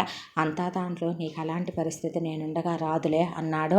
ఆ రోజు ఫస్ట్ నైట్ ఏర్పాట్లు చేసి ఆ అమ్మాయిని గదిలోకి పంపించారు. ఎందుకో అభికి ఎప్పుడైతే ఆ అమ్మాయి చేతిలో పెట్టి వాళ్ళమ్మ తను నీ భార్య అని చెప్పిందో, భార్య ఆ మాట తన జీవితంలో చాలా ముఖ్యమైన మాట. అది వినేసరికి ఏదో మనసు పొరల్లో గుచ్చుకున్నట్టు అనిపించింది. ఆ తర్వాత జరిగిన తంతులన్నీ ఒకదాని తర్వాత ఒకటి గుర్తొచ్చా. తెల్ల పట్టు చీరలో సంగీత దేవకన్యలాగా నగలన్నీ వేసుకొని పాల గ్లాస్తో లోపలికి వచ్చింది. వచ్చేసరికి ఇప్పుడు ఆ అమ్మాయి తన భార్య, ఆ అమ్మాయిని తను కూడా తెలియకుండానే ఇష్టపడుతున్నాడు. అది ఒప్పుకోవలసిన నిజం. ఎంతకాలం పెళ్లి గురించి ఆలోచించని తను సంగీత ఎప్పుడైతే జాబ్ కోసం అని వచ్చిందో ఆ అమ్మాయి మీద ఒక మంచి ఇంప్రెషన్, ఒక సాఫ్ట్ కార్నరు. దాంతోనే ఆ రోజు సంగీతకు ముందు చాలామందిని ఇంటర్వ్యూ చేసిన సంగీత తర్వాతకి ఎవరిని ఇంటర్వ్యూ చేయాలని కూడా అనుకోలేదు. అందరికి ఇచ్చేదానికన్నా సంగీతకి శాలరీ ఎక్కువ ఆఫర్ చేశాడు. ఆ అమ్మాయి చాలా హార్డ్ వర్క్ చేస్తుంది, చాలా మంచిదే. ఆ అమ్మాయి మామూలు డ్రెస్ వేసుకుంటేనే ఫుల్ క్లోజ్ డ్రెస్సు, ఆ అమ్మాయిని ఒక్కసారైనా వెనక్కి తిరిగి చూద్దాం అనేలాంటి ఫిగర్ ఆ అమ్మాయిదే. అలాంటిది ఆ అమ్మాయి చీర కట్టుకొచ్చిందంటే ఆఫీస్కి దేవకన్యలాగా తనే ఆ అమ్మాయి వైపు అలా ఒక 10 నిమిషాలు కళ్ళార్పకుండా చూసిన క్షణాలు ఎన్నో ఉన్నాయి. ఆ అమ్మాయి ఇప్పుడు తన భార్య, అమ్మ తన్నే పెళ్లి చేసి తన సొంతం చేసేసిందా, ఇప్పుడు ఈ ఫస్ట్ నైట్ తను ఎలా తీసుకోవాలి అనే దాంతో ఆలోచిస్తూ నుంచుంటే, సార్ అంది సంగీత. అన్న తర్వాత దేవకన్యలా ఉన్న సంగీత వైపు అలా చూస్తూ తను తానే మైమరిచిపోయిన అభి పాల గ్లాసు చేతిలోకి తీసుకొని తాగబోతే ఆ అమ్మాయి ఆ పాల గ్లాస్ తీసుకొని, సార్ గదిలో తలుపులు వేసేశారు, ఇప్పుడు మీరు టెన్షన్ పడకండి అని పాల గ్లాస్ పక్కన పెట్టింది. ఆ తర్వాత తప్పు నేను అలా చూడకూడదు, తప్పు నేను అలా తప్పు నేను అలా చూడకూడదు అని మనసుకి పదే పదే చెప్పుకుంటూ ఉండగా ఈలోగా ఆ అమ్మాయి అలా కూర్చున్న తర్వాత, ఇప్పుడు వాట్స్ నెక్స్ట్ అంటారు సార్ అన్న తర్వాత, పడుకుందామా అనేసింది సంగీత. అన్న తర్వాత అని ఆమె డ్రెస్ చేంజ్ చేసుకొచ్చుకుంటానంటే, పర్లేదులే ఉంచుకో అంటే, ఏ సార్ స్ట్రైన్ అయిపోతానంటారా ఈ నగలన్నీ తీసేసరికి అనేసరికి, ఇలా కూడా బాగానే ఉందిలే అన్నాడు. సరే సార్ రేపు మార్నింగ్ తీసి పక్కన పెట్టేస్తాను. ఇప్పుడు ఎవరన్నారు నిన్ను పక్కన పెట్టమని అన్నాడు. ఆ తర్వాత ఆ అమ్మాయి అలా పడుకుంటే ఆ అమ్మాయి వైపు అలా చూస్తున్నాడు. ఎందుకో తనలో విపరీతంగా ఫీలింగ్స్ వచ్చేస్తున్నాయి. తను కంట్రోల్ చేసుకోలేకపోతున్నాడు. ఆ అమ్మాయికి క్లోజ్ అవ్వాలనిపిస్తోంది, మనసు దగ్గరగా వెళ్ళాలనిపిస్తోంది, ఆ అమ్మాయిని తన సొంతం చేసుకోవాలనిపిస్తోంది. దాంతోనే ఒక్కసారిగా ఆ అమ్మాయి నడుం మీద చెయ్యేసి దగ్గరికి తీసేసుకున్నాడు ఆ అమ్మాయిని. సార్ అంటే ఒక్కసారిగా మళ్ళీ తను చేసే తప్పేమో అనిపించింది. దాంతోనే బయట అమ్మ అటు ఇటు తిరుగుతున్నట్టుంది అనేసరికి, కానీ మనం లోపల ఉన్నాం కదా సార్ చేయితీరా, నాకు కొంచెం ఇబ్బందిగా ఉంది అని ఆ అమ్మాయి స్ట్రిక్ట్గానే చెప్పి పక్క తిరిగి పడుకుంటే, ఎంత రూడ్గా అన్నావే నన్ను, నాకేం తక్కువ అసలు, నన్ను అలా మాట్లాడేసింది ఏంటిది అని ఎంతైనా కొందరు అమ్మాయిలు కర్కశంగా ఉంటారు అబ్బాయిల విషయంలో అని అలా పడుకొని ఆలోచనల్లోకి వెళ్ళిన తనకి నిద్ర పట్టలేదు. సంగీత కాసేపటికి నిద్రపోతూ నిద్రలో ఇటు తిరిగి అభిరామ్ మీద కాలు చేసుకొని పడుకుంటే ఆ అమ్మాయి ఏదో తన హక్కు అయినట్టు అది చాలా బాగుందనిపించింది. ఆ ఫీల్ ఆ టచ్ తనకి. దాంతో ఆ అమ్మాయిని దగ్గరికి తీసుకుని ఇంకా క్లోజ్ అవుతూ ఆ అమ్మాయిని హక్ చేసుకొని అలా పడుకున్నాడు. అదేదో తన హక్కు అన్నట్టుగా ఆ అమ్మాయి మెడలో మంగళసూత్రం అలా చూస్తూ పడుకున్నాడు. ఆ తర్వాత తెల్లాడి సంగీత నిద్ర లేచిన తర్వాత చూస్తే, అయ్యయ్యో సార్ మీద కాలు చేసుకొని పడుకున్నాను, బుద్ధి లేదు నాకనే వెళ్ళి స్నానం చేసి ఆ అమ్మాయి బాత్ గౌన్లోనే బయటకు వచ్చిందే. బయటకు వచ్చేసరికి అప్పుడే నిద్ర లేచిన అభే, అయ్యో ప్రవరాఖ్యుడికి విశ్వామిత్రుడికి వచ్చిన తిప్పలు వచ్చినాయి నాకు దీంతో అనుకోనే, ఏంటిలా అన్నాడు.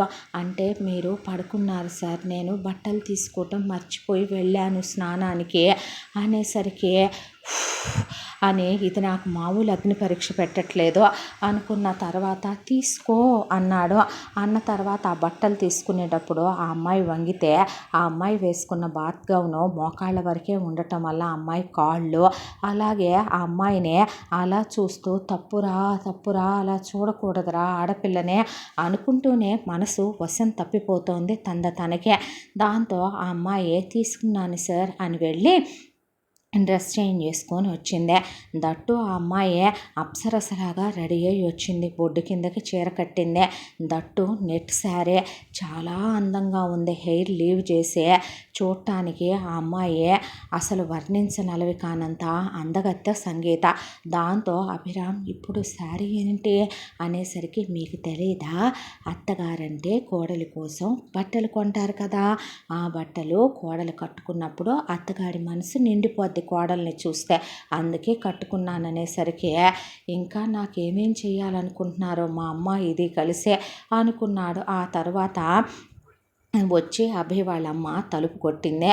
తలుపు కొట్టే సంగీతకి సున్నిపిండి ఇచ్చి, అప్పుడే లేచావా అమ్మ, రెడీ అయ్యావా, వీడికి స్నానం చేయించంటే, నేను చేస్తాలే మమ్మీ అన్న తర్వాత, నువ్వు చేయించమ్మా అలాగే అంటాడని ఆవిడకు ముట్టిగా వేసిందే.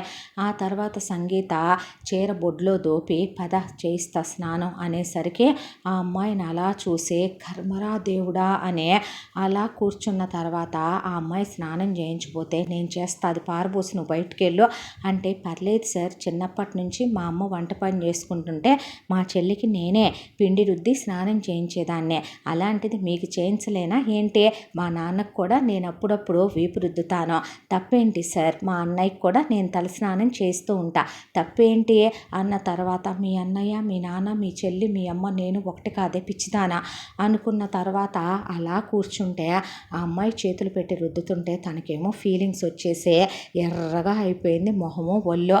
మీకు హాట్ వాటర్ పడదా అంటే, మరీ ఇంత హాట్గా ఉంటే తట్టుకోలేక అనేసరికి తన డబుల్ మీనింగ్లో అన్న అమ్మాయికి అదే అర్థం కాలేదు.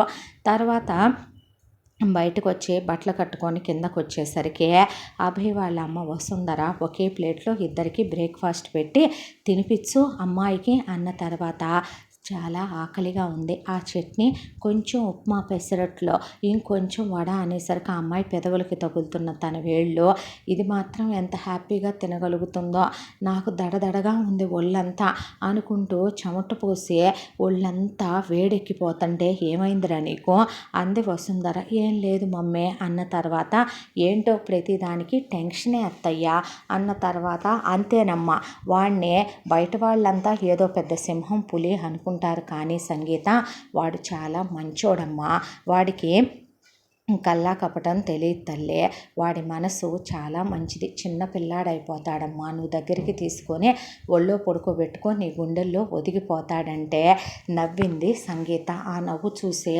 అభిరామ్కి ఇంకా ఎక్కువ ఫీలింగ్స్ వస్తుంటే అప్పటికప్పుడే అక్కడికక్కడే చుట్టూ ఉన్న వాళ్ళని మర్చిపోయి ఆ అమ్మాయిని దగ్గరికి తీసుకొని ముద్దు పెట్టుకోవాలన్నంత కోరిక ఆశ వచ్చేసాయి అభికే. బాగోదని చెప్పి ఆగిపోయాడు. ఆ తర్వాత ఆ అమ్మాయి తినిపిస్తుంటే ఏం తింటున్నాడో కూడా మర్చిపోయి ఆ అమ్మాయి వేళ్ళు పెదాలకు తగులుతుంటే ఆ ఫీల్ని ఎంజాయ్ చేస్తూ ఉండగా, ఆ తర్వాత అమ్మాయిని హనీమూన్కి తీసుకెళ్ళరా అందావిడ. హనీమూన్కి తీసుకెళ్తే ఆ హనీమూన్ దగ్గర అంతే, సంగీత చెయ్యి గట్టిగా పట్టుకుంది, ఏదో తను సెక్యూరిటీ అయినట్టు ఆ అమ్మాయి సొంతం తనన్నట్టు పట్టుకునేసరికి అభి చాలా ప్రొటెక్టివ్గా ఆ అమ్మాయిని నడుం చుట్టూ చేయేసి దగ్గరికి తీసుకున్నాడు. ఇది కొత్త దేశం కదా, నేను ఎప్పుడు ఇలా ఊరు దాటే వచ్చింది లేదు, టెన్షన్గా ఉంది వీళ్ళందరినీ చూస్తుంటే అని ఆ అమ్మాయి నమ్మకంతో పట్టుకుంటే, అభి మాత్రం భార్య అనే హక్కుతో తన మనసులో వస్తున్న ఫీలింగ్తోనే పట్టుకున్నాడు ఆ అమ్మాయిని. ఆ అమ్మాయి అక్కడ నీళ్లలో దిగి ఆడుకుంటుంటే ఆ అమ్మాయి వైపు అలా చూస్తూ రూమ్లో ప్రతిరోజు అంతవరకు ఆ అమ్మాయి కాలు చెయ్యి వేసి పడుకునేది, కానీ తనే ఆ అమ్మాయి నిద్రపోయాక ఆ అమ్మాయిని తన వైపు తిప్పుకొని కాలు చెయ్యేసుకొని పడుకుంది. తనకి నిద్ర పట్టట్లేదు. ఆ అమ్మాయి అమ్మాయిని తెలియకుండానే అంత విపరీతంగా ఇష్టపడుతున్నాడు తను. ఆ తర్వాత హనీమూన్ అయిపోయి ఇంటికి వచ్చారు. ఇలా ఈ కాలంలోనే ఒక నెల రోజులు గడిచిపోయింది.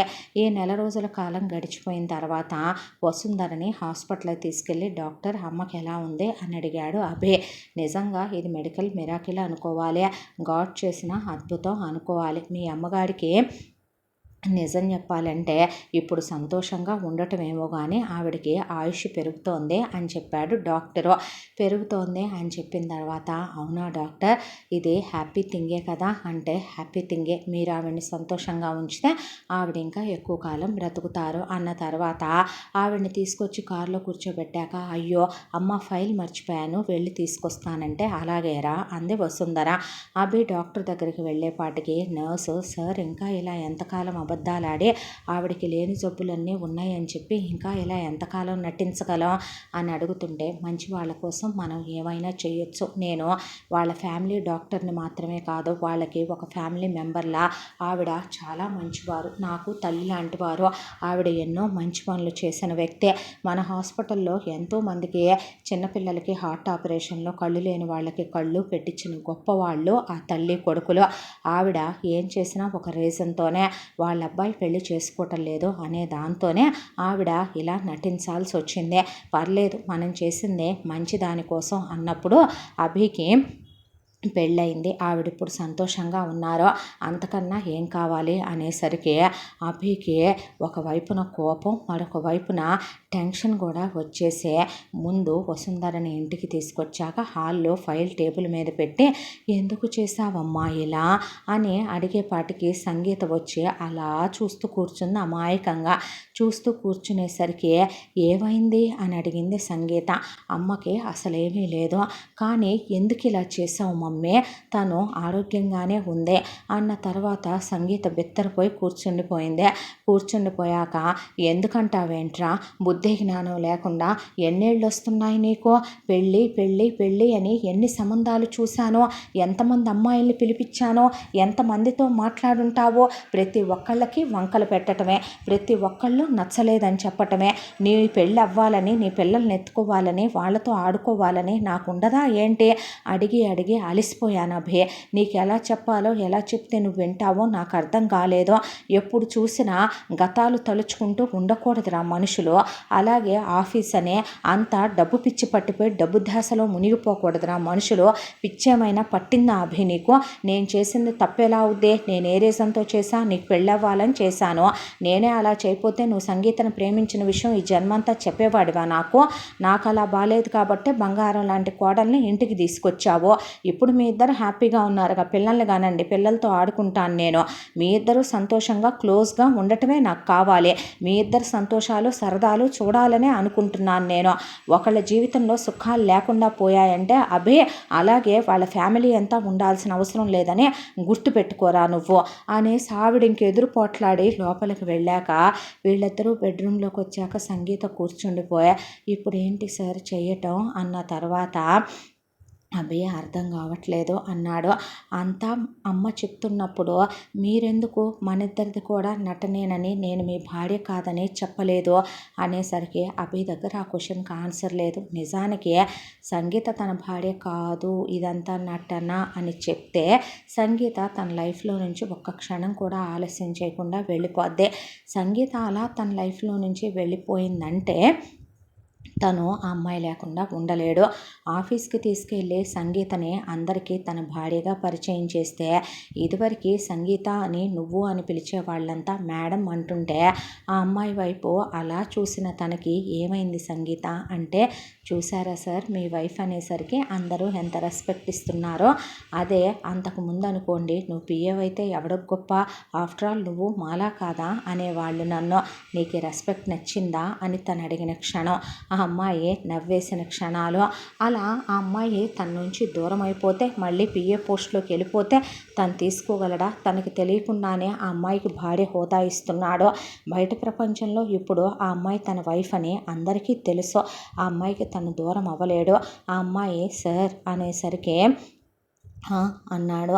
మీరమ్మకి ఎందుకు చెప్పలేదు అంటున్నా, చెప్తే తీసుకోలేదు. ఇప్పుడు నేను అబద్ధం ఆడానని తెలిస్తే ఇప్పుడు ఏదైనా చేసుకుంటుంది సంగీత అని ఆవిడ మీద అబద్ధం చెప్పేసి అక్కడి నుంచి ముందు ఇంకా ఉంటే సంగీత క్వశ్చన్లకు ఆన్సర్ చెప్పలేనని అలా బాల్కనీలోకి వెళ్ళి నుంచుంటే మరింకా ఈ విషయం ఇలా కంటిన్యూ ఎంతకాలం చేయగలం అంటే ముందు అమ్మ కొన్నాళ్ళు కూల్ అవ్వనివ్వు, ఒక మంచి రోజు చూసి నేనే చెప్తాను, ఎందుకంత కంగారు పడుతున్నావు? అలా కాదు సార్, ఎక్కువ రోజులు ఇంకా ఇది కంటిన్యూ చేయకుండా ఉంటేనే మీకు నాకు మంచిదేమోనని అనేసరికి ఏ అన్నాడు. అలా కాదు, మళ్ళీ నా లైఫ్లోకి మీ లైఫ్లోకి వేరే వాళ్ళు రావాలి కదా, మనం ఇలా ఉంటే అది చూసే వాళ్ళకి కరెక్ట్గా ఉండదు కదా, ఎవరో మన లైఫ్లోకి వస్తారని నేను నీకు చెప్పానా, వెళ్ళు నువ్వు ముందు అన్నాడు. ఆ అమ్మాయికి అభి టెన్షన్లో అలా అన్నాడేమో అనిపించి ఆఫీస్లో అరుస్తాడు, అది అలవాటే కాబట్టి ఆ అమ్మాయి వచ్చి ఆఫీస్ ఫైల్స్ చూసుకుంటూ కూర్చుంది. ఆ తర్వాత అభి ఒక రోజున సంగీత వర్షంలో తడిసి ఆడుకుంటోంది గార్డెన్లో. తమాయించుకోలేని తన కోరికలతో వెళ్ళి ఆ అమ్మాయిని నడుం పట్టుకొని దగ్గరికి లాగేసి ఆ అమ్మాయి పెదాల మీద ముద్దు పెడదాం అని దగ్గరికి తీసుకునేలోపు సంగీత అలా పైకి చూస్తే వసుంధర అప్పుడే అటుగా వెళుతూ, చిచ్చి పిల్లలేదో సరదాగా ఉంటే నేనేంటి, పనికి మాలిన దాన్ని చల్లగాలిగా ఉందని చెప్పి ఇటు వచ్చాను అని ఆవిడ దిగి వెళ్ళిపోయాక అమ్మ వెళ్ళిపోయారు సార్ అని సంగీత వెనక్కి నెట్టింది. అభినే వెనక్కి నెట్టేసరికి అమ్మ అంటే ఇప్పుడు దాకా అమ్మ పైన నుంచి చూస్తున్నారనే కదా మీరు నన్ను దగ్గరికి తీసుకున్నారు అని వెనక్కి తోసి అమ్మాయి అక్కడి నుంచి వెళ్ళిపోయింది. ఆ తర్వాత నుంచి తనే ఆ అమ్మాయికి కావాలని క్లోజ్ అవుతున్నాడు. ఆ అమ్మాయిని ప్రతిరోజు ఆ అమ్మాయికి దగ్గరగా వెళ్ళటం, ఆ అమ్మాయి మీద చెయ్యేసి కాలేసి పడుకోవటం, ఆ అమ్మాయిని తన గుండెల మీద పడుకోబెట్టుకోవటం, ఆ అమ్మాయికి కావాలని తను క్లోజ్గా ఉండటం, తనే తినిపించటం, ఆ అమ్మాయిని బయటికి తీసుకెళ్ళటం, ఆ అమ్మాయిని తన వైఫ్గా అందరికీ పరిచయం చేయటం. సంగీతకు కూడా అభిలో ఏదో మార్పు వచ్చినట్టు అనిపిస్తోంది. ఆ అమ్మాయి బ్లౌజ్కి థ్రెడ్స్ కట్టడం, ఆ అమ్మాయి నడుం చుట్టూ కొంగు ఆ అమ్మాయి దోపుకుంటే ఆ కొంగుని లాగేయటం, అదేమంటే చుట్టుపక్కల వాళ్ళు చూస్తున్నారంటాం, వాళ్ళ అమ్మ చూస్తుందంటాం, ఆ అమ్మాయి వీపు మీద ముద్దు పెట్టుకోవటం, నడుం మీద ముద్దు పెట్టుకోవటం, నడుం గిల్లటం, బుగ్గ గిల్లటం, ఆ అమ్మాయి బుగ్గ మీద ముద్దు పెట్టుకోవటం, నుదురు మీద ముద్దు పెట్టుకోవటం, రోజు ఆ అమ్మాయికి నొసట్లో కుంకుమ పెట్టడం, ఆ తర్వాత ఆ అమ్మాయి కాళ్ళు ఒళ్ళో పెట్టుకొని నెయిల్ పాలిష్ చేయటం, ఆ అమ్మాయికి ఇబ్బందిగా టెన్షన్గా అనిపిస్తోంది. ఇలా అమ్మాయి కంగారు పడుతూ నాకు అనిపిస్తుందా సార్ అలా చేస్తున్నారా, నిజంగా చుట్టుపక్కల వాళ్ళు అమ్మ కానీ పనోళ్ళు కానీ తిరుగుతుంటే ఇలా చేస్తున్నారా, చచ్చా ఆయన అలాంటి మనిషి కాదు, నేనే తప్పుగా అనుకుంటున్నానేమో అని ఇలా అనుకుంటూ ఉండగా ఒక రోజున ఎవడో ఒకడు చూడటానికి మనిషి చాలా వికారంగా ఉన్నాడు. ఒక ప్యాంటు షర్టు వేసుకొని దాని మీద ఒక మఫ్లర్ వేసుకొని పళ్ళన్నీ గార పట్టిపోయి బీడీ తాగుతూ టూత్పిక్ పెట్టి పళ్ళల్లో గెలుక్కుంటూ చండాలంగా వచ్చే హాల్లో కాళ్ళకి చెప్పులు కూడా లేకుండా కాలు మీద కాలు వేసుకొని కూర్చొని పని వాళ్ళకి అవి ఇవి తెమ్మనమని ఆర్డర్ ఇచ్చి కూర్చుంటే సంగీత అక్కడికి వచ్చి ఏయ్ ఎవరు నువ్వు, ఎవరిల్లు అనుకొని వచ్చావు, లే ముందు ఏంటిదంతా, మీరు వెళ్ళి అతని తమ్మంది తీసుకురావటం ఏంటి, హూ ఆర్ యూ అని అడిగింది సంగీత. అడిగేపాటికే వసుంధరని పిలిచి పెద్ద పెద్దగా అరుస్తూ ఇక ఇష్టం వచ్చినట్టు మాట్లాడుతూ ఎంతకీ నువ్వెవత్తివి అనేపాటికి సంగీత అలా నిలబడిపోయింది. అప్పుడే కరెక్ట్గా వీళ్ళు మాట్లాడుతూ ఉండగా అభి వచ్చాడు. వచ్చేసరికి మీ బతుకులకి నీ కొడుక్కి నేను ఇంటి పేరు ఇచ్చిందాకా గతి లేదే, నేను ఇంటి పేరు ఇవ్వకపోతే సొసైటీలో ఎంత పేరున్నా వీడి బతుకు ఏంటో తెలుసా, వీడంత చీప్ అయిపోతాడో తెలుసా, వీడి బ్రతుక్కున్న వాల్యూ ఏంటో తెలుసా, నాకు 5 లక్షలు కావాలి అనేసరికి అభి అసలు అలా అతను మాట్లాడుతుంటే మెదలకుండా నుంచోటం ఏంటి, పైగా వసుంధరని చాలా లేఖీ మాటలు మాట్లాడుతున్నాడు, అభిరామ్తో వెకిలిగా మాట్లాడుతున్నాడు. అభి వెంటనే తన బ్యాగ్లో నుంచి చెక్ బుక్ తీసి 5 లక్షలు చెక్ రాసి అతని ముఖాన్ని విసిరేసి పద్దాకా రావద్దు, వెళ్ళి నువ్వు ముందు బయటికి అన్న తర్వాత ఎవత్తిది అనేసరికి పిచ్చి పిచ్చిగా వాగితే పళ్ళు రాలుతాయి. ఆ అమ్మాయి అభి భార్య, ఈ ఇంటి కోడలు అంది వసుంధర. వీడికి పెళ్లి కూడా చేసావా నువ్వు అని వెళ్ళిపోయాడు అక్కడి నుంచి అతను. ఆ తర్వాత సంగీత అభి రూమ్లో చాలా డల్గా ఉన్నాడు. వెళ్ళి భుజం మీద చెయ్యేసి, సార్ ఎవరతను అని అడిగేసరికి, ప్లీజ్ సంగీత, కొన్ని విషయాలు నా పర్సనల్ అనుకోరాదు, నన్ను అడిగి ఇబ్బంది పెట్టొద్దు ప్లీజ్ అన్న తర్వాత అడగకూడదనిపించింది. వసుంధరనైనా అడుగుదామంటే ఆవిడప్పటికే బాధపడుతూ గదిలో కూర్చుంది. దాంతో సంగీతకి బుర్ర పనిచేయలా. పనివాళ్ళు అసలు ఆ ఇంట్లో ఏదున్నా పర్సనలే, ఆ ఇంట్లో విషయాలు బయటికి రావు, అలాంటి వాళ్ళే ఉంటారు ఆ ఇంట్లో పనివాళ్ళు. దాంతో ఆ అమ్మాయికి ఏమీ అర్థం కాల. ఇలా ఒక 4 రోజులు గడిచిపోయాక అభి వార్డ్రోబ్లో నుంచి ఏదో ఫైల్ తీసుకొని వార్డ్రోబ్ క్లోజ్ చేయటం మర్చిపోయి కింద హాల్లోకి వెళ్ళిపోయాడు. అయ్యయ్యో, వార్డ్రోబ్లో ఇంపార్టెంట్ ఫైల్స్ ఉంటాయి కదా అని క్లోజ్ చేయబోతుంటే ఒక డైరీ లాంటిది బయటకు వచ్చి కనపడితే, హాయ్, సారికి డైరీ రాసే అలవాటు కూడా ఉందా, కానీ డైరీ చదవకూడదంటారే, ఏమో కానీ చదివితే ఏదైనా క్వశ్చన్కి ఆన్సర్ దొరకొచ్చేమో కదా అని సంగీత డైరీ చదవటం మొదలుపెట్టింది. తన పేరు అభిరామ్ అని, తన తల్లి వసుంధర, తన తండ్రి నాగరాజు అనే. తల్లి పెళ్ళయిన తర్వాత తన తండ్రితో 10 సంవత్సరాల పాటు చిత్రహింసలు, నరకాలు అనుభవించిందని, చిన్నప్పటి నుంచి తండ్రి తన్నే కనపడితే చాలు చావు కొట్టేసేవాడని, అమ్మ అసలు నాన్నకి తన్ని కనపడనిచ్చేది కాదని, అంతా దాంట్లో అమ్మ అతను తాగొచ్చి చిత్రహింసలు పెడుతుంటే మెంటల్లీ ఫిజికల్లీ అతన్ని టార్చర్ తట్టుకోలేకపోయిందని, ఆ తర్వాత అభిని అతను కొట్టే దెబ్బలు ఆవిడ చూడలేకపోయిందని, అందుకే అతనితో సపరేట్ అయిపోయి బయటికి వెళ్ళి తెగదెంపులు చేసుకొని బ్రతకాలనుకుందని, విడాకులు తీసుకునేంత తెలివితేటలు ఆవిడకి లేవని, కానీ ప్రపంచమంతా ఆవిడ్ని మొగుడిని వదిలేసిన దాని అంటారని అమ్మమ్మ, తాతయ్యలు, మామయ్య వాళ్ళు అందరూ తెగదెంపులు చేసుకున్నారని, నాన్న తరపు వాళ్ళు వచ్చి అమ్మని నానా మాటలు అన్నారని, దాంతోపాటు సమాజం మీ అమ్మ మీ నాన్నను వదిలేసి వేరే ఉంటుందంట, ఎలా పోషిస్తుంది అని చిన్నప్పుడంతా తను అడిగిన మాటలు. అమ్మ మిషన్ కుట్టుకుంటూ ట్యూషన్ చెప్పుకుంటూ డిగ్రీ వరకు చదువుకుందమ్మ, చాలా కష్టపడి తను మాత్రం చాలా బాగా చదివిచ్చేదని, నాన్నతో అమ్మ వేరైపోయి సపరేట్గా ఉంటున్నా అతను మాత్రం వచ్చి అమ్మని కొట్టి తిట్టి 1000-2000 లాక్కెళ్తూ ఉండేవాడని, అతను వచ్చినప్పుడు ఆ అమ్మ తనని దాక్కోబెట్టేదని, ఆ తర్వాత మెరిట్ మీద చాలా కష్టపడి తను MBA వరకు చదువు పూర్తి చేశానని, కాలేజ్కి వెళ్ళినప్పుడే ఇంజనీరింగ్ ఫస్ట్ ఇయర్లో తనకి సునీత అని ఒక అమ్మాయితో పరిచయం ఏర్పడి అది స్నేహంగా మారి ప్రేమ దాకా దాడి తీసిందని, ఆ తర్వాత తన బీటెక్ MBA కంప్లీట్ అయిపోయిన తర్వాత అమ్మ సునీతతో తను ప్రేమలో ఉన్నాడని తెలిసి పెళ్లి చేద్దాం అనుకుందని, కాకపోతే లైఫ్లో సెటిల్ అవ్వకుండా తను పెళ్లి చేసుకోకూడదు అనుకున్నానని, అయితే ఈలోపు ఉద్యోగాలకు అని చెప్పి తను వెళితే 1 సంవత్సరం ఉద్యోగం చేసే జాబుల్లో పెట్టేటటువంటి టెన్షన్స్, ఆ ఫ్రస్ట్రేషన్లో తను తట్టుకోలేకపోయానని, దాంతోనే ఒక బిజినెస్ ఐడియా ఉంది, స్టార్టప్ ప్లాను అని తను కూర్చొని అనుకుంటూ ఉండగా, అమ్మ అంతకుముందు వాడికి తను రూపాయి సేవింగ్స్ చేసిన డబ్బులు తన దగ్గర కొంత ఉన్నాయని, అమ్మ ఆ డబ్బుల్ని తీసి తనకిచ్చిందని, తనతో పాటు కాలేజ్లో చదువుకున్న ఫ్రెండ్స్ బాగా డబ్బున్న వాళ్ళు కూడా ఈ స్టార్టప్లో ఇన్వెస్ట్ చేయడానికి ఇంట్రెస్ట్ చూపించే తనకి బిజినెస్ పార్ట్నర్స్ అవుతామన్నారని, దాంతో ఫ్రెండ్స్ హెల్ప్తో ఒకవైపున అమ్మ ఇచ్చిన పెట్టుబడితో వ్యాపారం మొదలుపెట్టానని, 3 సంవత్సరాల పాటు చాలా కష్టపడే వ్యాపారం టాప్ పొజిషన్లోకి తీసుకెళ్ళానని, ఆ తర్వాత ఫ్రెండ్స్ కూడా తన మీద నమ్మకంతో బిజినెస్ను పూర్తిగా తనకే వదిలేసే, వాళ్ళు అప్పుడప్పుడు వచ్చి మాత్రమే విజిట్ చేసి వెళ్తారని, ఈలోగా స్నేహితులందరికీ పెళ్ళిళ్ళు అయిపోయాయి, అమ్మ నువ్వు పెళ్లి చేసుకోయా అంటే, అమ్మే ఎంతో ఇష్టపూర్వకంగా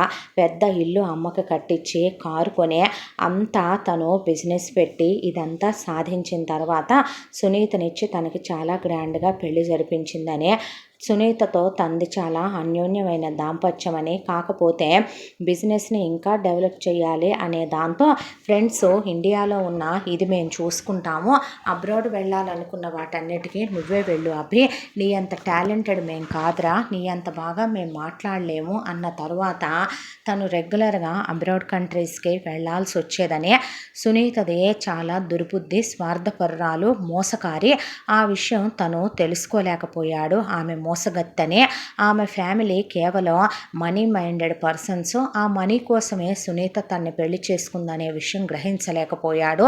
తనకు చెప్పకుండా ప్రెగ్నెంట్ అయి అబార్షన్లు చేయించుకుంది.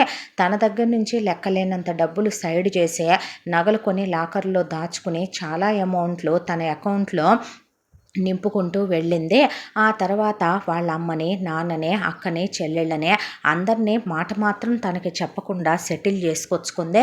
ఆ తర్వాత వాళ్ళ అమ్మ, నాన్న, వాళ్ళ బంధువులు, చుట్టాలు చెప్పిన మాటలతో అమ్మ నాన్నని వదిలేసిందని, అమ్మ అలా అని ఇలా అని ఇంట్లో నుంచి గెంటేయమని చెప్పేసరికి సునీత అమ్మని నానా మాటలు అంటాం, మొగుడిని వదిలేసిందానా, తిరుగుబోద్దానా, నువ్వెంత తిరుగుబోద్దానివి కాకపోతే, చెడిపోయిన దానివి కాకపోతే, నీ తప్పేమీ లేకుండానే నీ మొగుడు నిన్ను వదిలేస్తాడా, ఆయన మొగుడు వదిలేసిన తర్వాత నువ్వు మిషన్లు కుట్టి ట్యూషన్లు చెప్పి నీ పొట్ట పోసుకొని నీ కొడుకుని అంతా చేశావు, మెరిట్ మీదే వాడు చదివి పాస్ అయ్యాడు, ఎంత సాధించాడంటే నేను నమ్ముతానా ఏంటి అనే ఇంట్లో పని వాళ్ళందరి నోళ్ళు మూయించే అమ్మ చేత ఇంటి పని చేయిస్తూ, వంట పని చేయిస్తూ, తోట పని చేయిస్తూ టార్చర్ చేసిన అమ్మ ఎక్కడ ఈ విషయాలన్నీ నాకు తెలిస్తే సునీతని చంపేస్తానేమో అనే అమ్మ నాకు ఆ విషయాలు చెప్పకుండా దాచింది.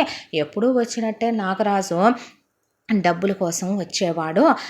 అమ్మ నాగరాజుకి డబ్బులు ఇవ్వొద్దనే అనేది, కానీ నాగరాజు బయటికి వెళ్ళిన తర్వాత అమ్మ గురించి అసభ్యంగా ప్రోపగండ చేస్తూ ఉండేవాడు. ఆ ప్రచారాలు వినలేక అమ్మ వద్దన్నా సరే మనం వెదిగేటప్పుడు ఇలాంటి కుక్కలు చుట్టూ ఉండటం మంచిది కాదని కుక్కకు బిస్కెట్ వేసినట్టు వాడికి డబ్బులు ఇచ్చి పంపుతూ ఉండేవాడిని. అలా వాడు ఒక రోజున నేను ఫారెన్ ట్రిప్కు వెళ్ళినప్పుడు వాడు వచ్చాడంట. వచ్చేసరికి సునీత వాడితో కలిసి ఏకమయ్యే, నీకు నేను ప్రతి నెల 2 లక్షల చొప్పున మా ఆయన చేత డబ్బులు వచ్చేలా ఏర్పాటు చేస్తాను, నీ పెళ్ళాం ఒంటి మీద నువ్వు చెయ్యక నీ పెళ్ళానికి కోడికలతో రగిలిపోయి మదం, గర్వం, పొగరు పెరిగిపోయింది. వసుంధర నిలయం అంట, మా ఇంటికి దీని పేరేంటి, వసుంధర ఇండస్ట్రీస్ అంట, మా వ్యాపారానికి దీని పేరేంటి, అసలు ఇది మా ఇంట్లో ఉండటమే నాకు ఇష్టం లేదు, నువ్వు దాని మీద పడి నీ కోరిక తీర్చుకో అనే నాగరాజుని అమ్మ గదిలోకి పంపించి అమ్మని రేప్ చేసైనా సొంతం చేసుకోమందంట. దాంతో నేను బిజినెస్ వర్క్ అయిపోయి 3 రోజుల తర్వాత రావాల్సిన వాడిని 3 రోజుల ముందే వచ్చాను. వచ్చి రాగానే నేను ఇంటి దగ్గరకు వచ్చేపాటికి గదిలో నుండి అమ్మ కేకలు వినపడుతున్నాయి. సునీత వాళ్ళ అమ్మ, నాన్న, వాళ్ళందరూ హాల్లో కూర్చొని పెద్ద సౌండ్లు పెట్టుకొని టీవీలో ఎంజాయ్ చేస్తున్నారు.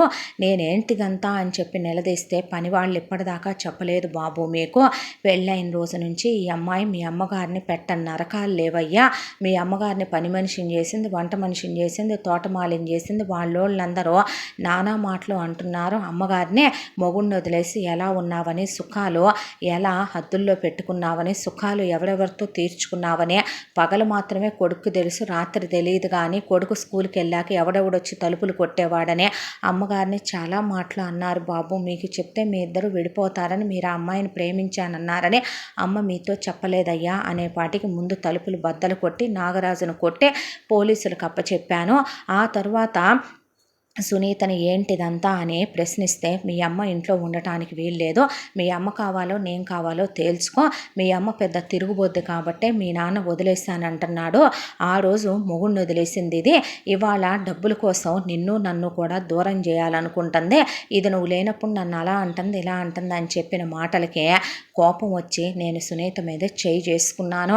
మా అమ్మ ఎలాంటిదో నాకు బాగా తెలుసు, మా నాన్న చెడ్డోడు అన్నప్పుడు మా అమ్మ నన్ను వదిలేసి ఇంకో పెళ్లి చేసుకోవచ్చు, విడిపోయొచ్చి ఇంకో పెళ్లి చేసుకోవచ్చు, కానీ మా అమ్మ ఎన్నాళ్ళు ఎలా ఉందనేది నాకు మాత్రమే తెలిసిన విషయం, అలా నా తల్లి గురించి చీప్గా మాట్లాడితే తట్టుకోలేకపోయాను, దాంతోనే నాకు నువ్వక్కర్లేదు, నీ డబ్బులు కావాలి, నేనేం చేస్తానో చూడనే వీధికి ఎక్కింది, మీడియాలకు ఎక్కింది. ఆ తర్వాత కేసు కోర్టు వరకు వెళ్ళింది. ఒక 6 నెలలు కోర్టులో కేసు నలిగింది. ఆ తర్వాత ఎలిమని ఇచ్చి సునీతకి డివోర్స్ ఇచ్చే సునీతని వదిలించుకోవాల్సి వచ్చింది. ఆ తర్వాత 4 ఏళ్ళు జైల్లో ఉండి నాగరాజు మళ్ళీ వచ్చి డబ్బులు అడుక్కోవటం మొదలుపెట్టాడు. ఇవన్నీ నేను భరించడానికి కారణం నాగరాజు ఇంటి పేరు నేను మొయ్యటం. లేకపోతే నాకింత బరువు భారం ఉండకపోనేమో నా గుండెకే. ఒక్కొక్కసారి ఏ తండ్రికి పుట్టాము అనేదే వాళ్ళ ఇంటి పేరుని మనం మోసే అది కూడా భారమే అయిపోతుందేమో జీవితంలో అని రాసున్న తర్వాత అమ్మకి ఒంట్లో బాగోటం లేదు. ఆ తర్వాత నేను ఫుల్గా బిజినెస్లో బిజీ అయిపోయాను. అమ్మ కాస్త కోలుకుంటుంది అనేలోపు ఉన్నట్టుండే అమ్మ పడిపోయిందని, సీరియస్ అయిందని హాస్పిటల్కి వెళితే అమ్మకి దీర్ఘకాలిక వ్యాధి ఉంది అని చెప్పారని, ఆ తర్వాత నేను అమ్మ పెళ్లి చేసుకోమంటోందని, అమ్మ కోసమని నేను ఇప్పుడు పెళ్లి చేసుకోలేనని, అలా అని అమ్మ ఆఖరి కోరిక తీర్చకుండా ఉండలేనని, అందుకే నా ఆఫీసులో పిఏగా వర్క్ చేస్తున్న సంగీత చాలా మంచిదని, తన్నే పెళ్లికి ఒప్పించానని, తన అవసరాన్ని నేను ఎన్కాష్ చేసుకోవాలి అనుకోలేదని, అలా అని అమ్మాయి అవసరంలో ఉంది, తన అవసరం తీర్చడం తప్పు కాదనిపించింది. అందుకే సంగీతని పెళ్లి చేసుకున్నాననే. అయితే సంగీత మీద నాకు అని రాసుండేలోపు వెనక నుంచి అభి వచ్చి, సంగీత ఏం చేస్తున్నావు అనేసరికి డైరీ అలా పెట్టేసి ఇటు తిరిగి, ఏం లేదు వార్డ్రోబు డోర్ తీసుంటే క్లోజ్ చేస్తున్నాను అనేసరికి, ఓ అవునా అన్నాడు అభి. అన్న తర్వాత అవును అందే. సంగీతకి నాగరాజు వసుంధరను అలా చేయటం, బూతు మాటలు మాట్లాడటం, పద్దాక వచ్చి అభి దగ్గర డబ్బులు డిమాండ్ చేయటం, అభి డబ్బులు ఇవ్వటం, వసుంధర 2-3 రోజులు మనిషి కాలేకపోవటం, అభి దిగుల్లో ఉండటం, ఇవన్నీ చూసే ఇలా ఉండటం కరెక్ట్ కాదనిపించింది. దాంతో అభి బిజినెస్ ట్రిప్ మీద నేను ఊరెళ్తున్నాను, ఒక 10 రోజులు పద ఇద్దరం వెళదాం అంటే, మీరు వెళ్ళి రండి, నాకు ఇక్కడ కొంచెం పని ఉంది, నేను అమ్మతో పాటు ఉంటానులే అని చెప్తే సరే అని అభి వెళ్ళిన తర్వాత సంగీత అభి తిరిగి వచ్చేలోపు ఇంపార్టెంట్ అయిన పనులు కొన్ని చేసి ఉంచింది. అభి తిరిగి వచ్చాడు. తిరిగి వచ్చిన తర్వాత అభి ముందు కొన్ని పేపర్స్ పెట్టింది. ఇక నుంచి మీది నాగరాజు ఇంటి పేరు కాదులేండి సార్, మీ అమ్మగారి ఇంటి పేరు. మిమ్మల్ని 9 మాసాలు మోసిందావిడ, నొప్పులు పడి కన్నదావిడ, నానా అష్టకష్టాలు పడి పెంచిందావిడ. ఎవరు చెప్పారు సార్ నాన్న ఇంటి పేరే ఉండాలి, పిల్లలకి అమ్మ ఇంటి పేరు ఉండకూడదు అనే? మీ తల్లి లాంటి ధర్మమూర్తి ఇంటి పేరు మొయ్యాలన్నా పెట్టి పుట్టి ఉండాలి. ఇక నుంచి మీరు మీ అమ్మగారి ఇంటి పేరు మీదగానే సైన్ చేయండి. లీగల్గా అన్ని పేపర్స్తో లాయర్ గారితో మాట్లాడి కొంచెం లిబర్టీ లీనియన్స్ తీసుకుని మిమ్మల్ని అడగకుండానే ఈ ఇంటి పేరు మార్పిచ్చేశాను. అలాగే రెండో విషయం, ఆ నాగరాజుని పోలీసులతో కుక్కను కొట్టినట్టు కొట్టించాను. అమ్మగారి కాళ్ళ మీద పడేయించి క్షమాపణ చెప్పించాను. ఆ తర్వాత నాకు తెలిసిన కర్ణ కఠోరమైన అసైలం ఒకటి ఉంది, అక్కడికి తీసుకెళ్ళి పడేశాను. పడేసి వాళ్ళకి మీరు నాకు కొంత అమౌంట్ ఇచ్చారు కదా చెక్ రూపంలో, దాంతోనే అతనికి నేను లైఫ్ టైం పేమెంటు ఒక 10 లక్షలు కట్టమన్నారు. వాళ్ళు కట్టేశాను. బతికున్నంతకాలం అక్కడే అతని చేత వాళ్ళు ఎరక్కొట్టి పనులు చేయిస్తారు. ఆ పనులు చేస్తేనే వాళ్ళు ముద్ద పెడతారు. అతనికి ఓపిక అయినప్పుడు వాళ్ళే ఒక ముద్ద పెడతారు, ఒంట్లో బాగోపోతే వాళ్ళే చూస్తారు. అలాంటి వ్యసన పరులకి ఆ చోటే కరెక్ట్ అనిపించింది. పోతే వాళ్ళే తగలేస్తారు. మీకు ఆ కబురు కూడా చెప్పరు సార్. ఇంతకన్నా నేనేమీ చేయలేకపోయాను. కానీ అమ్మలాంటి ఆడవాళ్ళు అలా బాధ అనుభవిస్తూ ఉండకూడదనిపించే ఈ నిర్ణయం తీసుకున్నాను అని చెప్పింది సంగీత. అదంతా విన్న వసుంధర కళ్ళల్లో నుంచి నీళ్ళు అలా కారిపోయా. ఆ అమ్మాయి మీద అప్పటి వరకు ఆవిడకి ప్రేమ ఉంది, ఇష్టం ఉంది, నమ్మకం ఉంది. కానీ సంగీత ఇలా ఎప్పుడైతే చేసిందో, ఆవిడ జీవితంలో తను ఎదగలేని శిఖరాలకి ఆ అమ్మాయి తనకేదో ఫ్రీడమ్ ఇచ్చి స్వేచ్ఛాజీవిని చేసేసిందా, నాగరాజుని శాశ్వతంగా వాళ్ళ జీవితంలో నుంచి తుడిచేసి కొడుకు భయాన్ని తొలగించే, కొడుకు ఇంటి పేరు మార్పించే, ఇప్పుడు కొడుకు కూడా ఒక ఫ్రీడమ్ ఇచ్చే, కొడుకు పరువు నిలబెట్టిందా అనే దాంతో ఆ అమ్మాయి మీద ఆవిడకి అపారమైన ప్రేమ కలిగింది. ఆ తర్వాత అభి గదిలోకి వెళ్ళాక, ఇవన్నీ నీకెలా తెలుసు అన్నాక, నాగరాజు గురించి తెలుసు, సునీతకి మీకు జరిగిన డివోర్సు తెలుసు అన్న తర్వాత ఎలా తెలుసు అన్నాక మీ డైరీ చదివాను సార్ అనేసరికి, డైరీ చదివావా అంటే మొత్తం చదవలేదులేండి, కొంతవరకు అయితే చదివాను అంది సంగీత. చూడండి సార్, నేను మీ లైఫ్లో ఉన్నా లేకపోయినా పాస్ట్ ఈజ్ పాస్ట్, మీరెందుకు ఇంకో పెళ్లి చేసుకోలేదో నాకు ఇప్పుడు అర్థమైందే. వచ్చిన సునీత మీ లైఫ్లోకి మిమ్మల్ని ప్రేమించి ప్రేమతో రాలేదు, మీ డబ్బుల కోసం వచ్చింది, సెల్ఫిష్గా వచ్చిందే. తన వాళ్ళందరి లైఫ్ సెటిల్ చేసుకోవటం తప్పు కాదు, కానీ మీకు ద్రోహం చేయాలనుకోవటం, మీ అమ్మని మీ నుండి దూరం చేయాలనుకోవటం తప్పు. మీ అమ్మ లేనిదే మీరెక్కడి నుంచి వచ్చారు సార్, ఆ విషయం మర్చిపోయింది ఆ అమ్మాయే. ఇప్పుడు సునీత మీ లైఫ్లో లేదు, నేనెటు మీ లైఫ్లో ఒక నటిగానే వచ్చాను, నా పాత్ర పూర్తవగానే నేను వెళ్ళిపోతాను. మీ లైఫ్లోకి ఈసారి వచ్చే అమ్మాయి మీ డ్రీమ్స్ అన్నీ ఫుల్ఫిల్ చేయాలని మనస్ఫూర్తిగా కోరుకుంటున్నాను అనేసరికి, అదేంటి డైరీలో తన గురించి నేను రాశాను కదా, చదివిన తర్వాత కూడా అలా అందేంటి అంటే, నేను నచ్చలేదా ఏంటి తనకే, నేను అంత క్లోజ్ అవ్వాలనుకున్నా నన్ను దూరం పెడుతోంది ఏంటి అని ఆలోచించుకున్న తన మనసు తన మాట వినట్లేదు. ఆ అమ్మాయికి దూరంగా ఉండాలని ఎంత అనుకున్నా తను దూరంగా ఉండలేకపోతున్నాడు. దీని పేరు ప్రేమ, లేకపోతే ఇది పెళ్ళికి బంధానికి ఉన్నటువంటి విలువ అనుకోవాలా? అమ్మ పెళ్ళి చేయటమా, ఇద్దరు ఒకే గదిలో ఒకే బెడ్ మీద ఉండటమా? తన మనసులో అసలు తన స్థానం ఏంటి అని ఆలోచిస్తూ ఉండగా అభి ఒక రోజున ఫ్రెండ్స్ అందరూ సక్సెస్ మీట్ పెట్టుకున్నారు, బిజినెస్లో ప్రాజెక్టులు సక్సెస్ అయ్యాయి. అక్కడికి వెళ్ళేసరికి వద్దు వద్దు అంటున్న అభి ఫ్రెండ్స్ అభికి 2 పెగ్గులు మందు బలవంతంగా తాగించి, హ్యాపీ మూడ్లో ఉన్నాం, అబ్బాయిలందరం సెలబ్రేట్ చేసుకుంటున్నాం, ఎందుకు తాగవరా, నీ వల్లే కాదా బిజినెస్లో ఇంత సక్సెస్ వచ్చింది, పెళ్ళి కూడా అయింది, సిస్టర్ వచ్చింది, హ్యాపీగా ఉన్నారు, ఇంకా ఏంట్రా అనేసరికి సునీత వెళ్ళిపోయాక అభి ఆల్కహాలిక్ అయ్యాడు. కానీ వసుంధర వాటేసుకొని ఏడ్చి, మీ నాన్నలా నువ్వు అవ్వొద్దయ్యా అని ఆవిడెప్పుడైతే అడిగిందో అప్పుడే తాగుడు మానేశాడు. మళ్ళీ ఇన్నాళ్ళ తర్వాత తాగటమేమో బాగా తలకెక్కేసినాయి ఆ 2 పెగ్గులే. ఇంటికి వచ్చేసరికి వసుంధర చూసి మళ్ళీ పిచ్చి వేషాలు వేస్తున్నాడు, రేపు వీడి లెంపలు వాయించాలి అనుకుంది ఆవిడ. ఆ తర్వాత గదిలోకి వెళ్ళేసరికి సంగీత మామూలుగానే రెడీ అయి ఉంది రోజుట్లానే. అభి ఆ అమ్మాయి వైపు చూస్తుంటే ఆ అమ్మాయికి మందు వాసన వచ్చి, సార్ డ్రింక్ చేసి వచ్చారా అనేసరికి ఫ్రెండ్స్ బలవంతం చేసి, ప్రాజెక్ట్ సక్సెస్ అయింది కదా, సక్సెస్ మీట్ అనేసరికి ప్రతిదీ పెళ్ళాంతో చెప్పినట్టు చెప్తాడని సంగీత వెళ్ళబోతూ ఉండగా అభి వైపు చూస్తే తోలుతున్నాడు. దాంతో తీసుకెళ్ళి మంచం మీద పడుకోబెట్టి ఫార్మల్స్లోనే ఉన్నాడని షూ తీసి సాక్స్ తీసేసి, నెక్కుకున్న టై బాగా టైట్గా ఉందని టై తీయబోతే ఆ అమ్మాయిని మీదకు లాక్కున్నాడు. లాక్కొని సార్ ఏంటిదంతా అంటుంటే ఆ అమ్మాయిని వెనక్కి పడేసి తన అమ్మాయి మీద వెళ్ళకిలా పడ్డాడు. ప్లీజ్ నన్ను దూరం పెట్టుకో, ఐ లవ్ యూ అని ఆ అమ్మాయిని క్లోజ్ అయ్యి, నువ్వంటే నాకు ఇష్టం, I can't control my self, please please అని ఆ అమ్మాయిని ముద్దులు పెట్టేసుకొని హక్ చేసుకొని ఆ అమ్మాయితో క్లోజ్ అయిపోతున్నాడు. దాంతో ఆ అమ్మాయి, సార్ ఏంటిదంతా పిచ్చి పట్టిందా మీకు, ఎందుకు బిహేవ్ చేస్తున్నారు ఇలా అనేసరికి వసుంధర అటుగా వెళ్తోందల్లా లోపల నుంచి సార్ అని వినపడేసరికి ఆవిడ డోర్ బయట ఆగిపోయింది.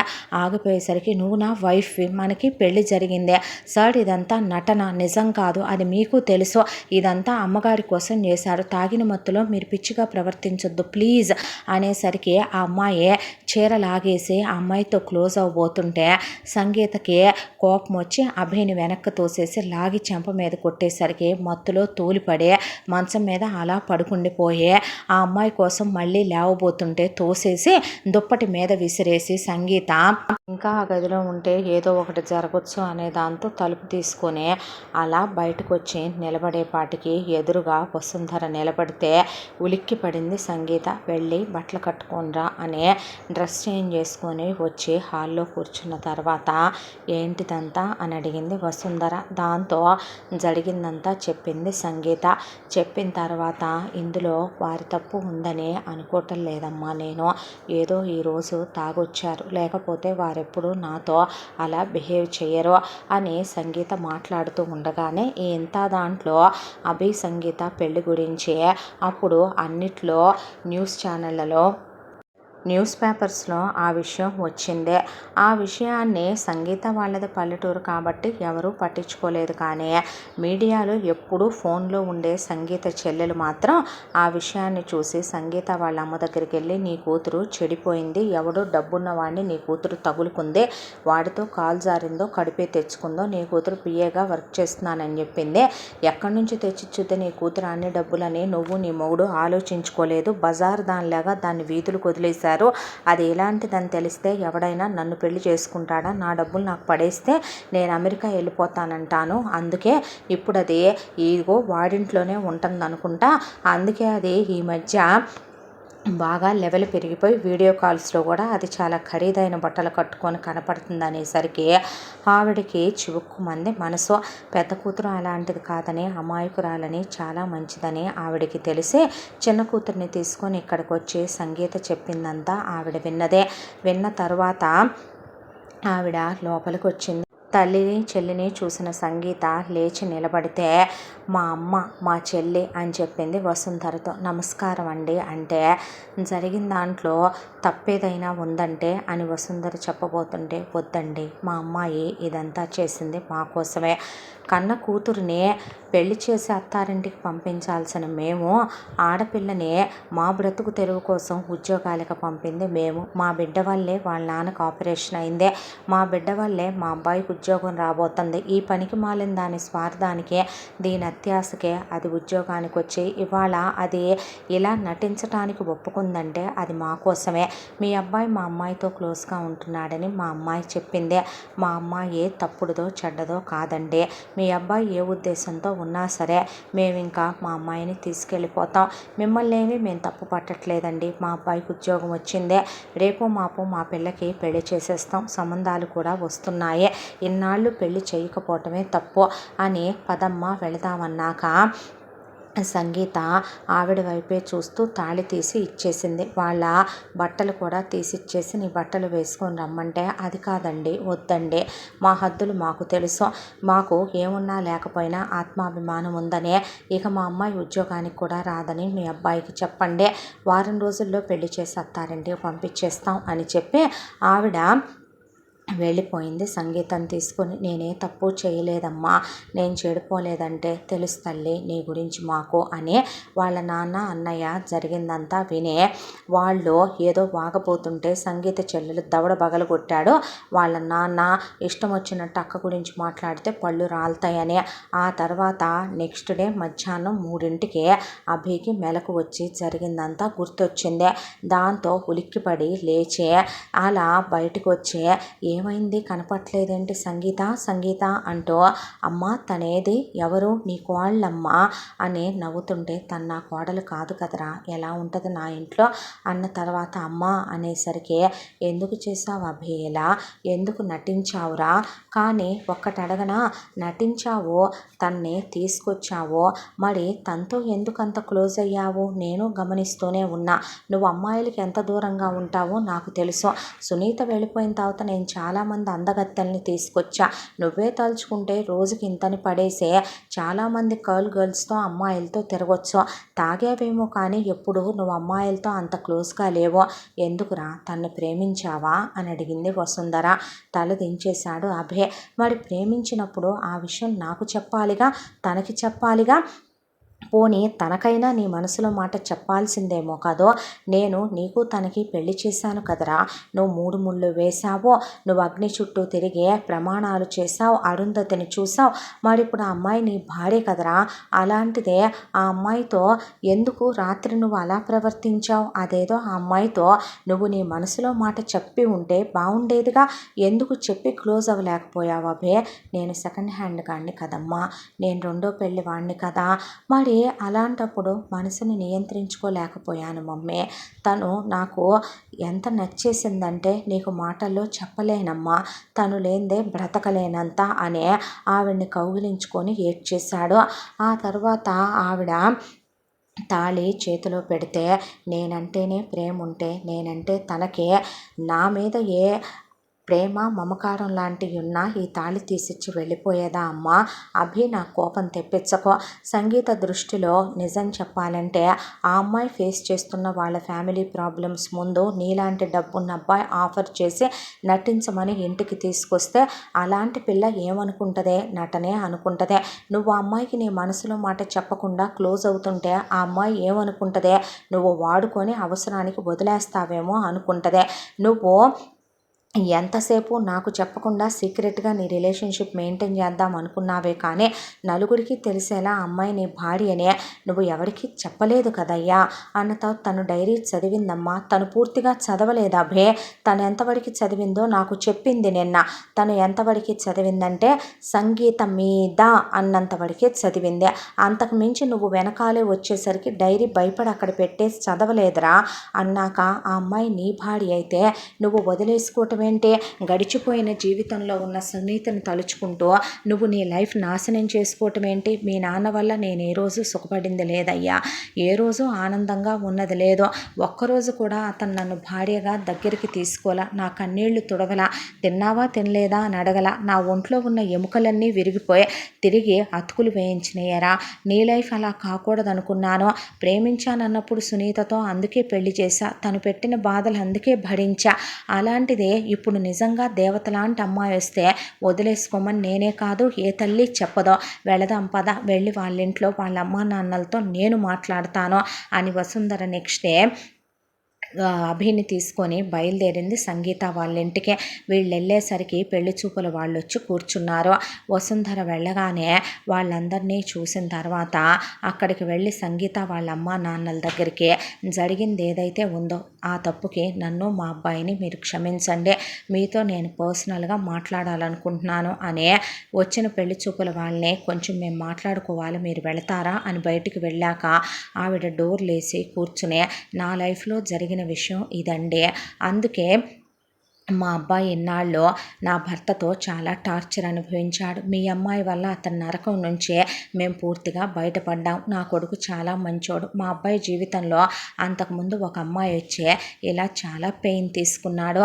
మీ అమ్మాయిని మా అబ్బాయి ప్రాణం కన్నా ఎక్కువగా ప్రేమిస్తున్నాడు. నేను అందరి ముందు దైవ సాక్షిగా వాళ్ళిద్దరికీ పెళ్లి జరిపించేశాను. ఇప్పుడు వాళ్ళిద్దరూ భార్యాభర్తలు లీగల్గా కూడాను పెళ్లి నేను రిజిస్టర్ కూడా చేయించాను. ఇప్పుడు మీరు మీ అమ్మాయిని ఇలా తీసుకొచ్చేస్తే ఇప్పుడు తనకి మీరు రెండో పెళ్లి చేసినట్టు అవుతుంది.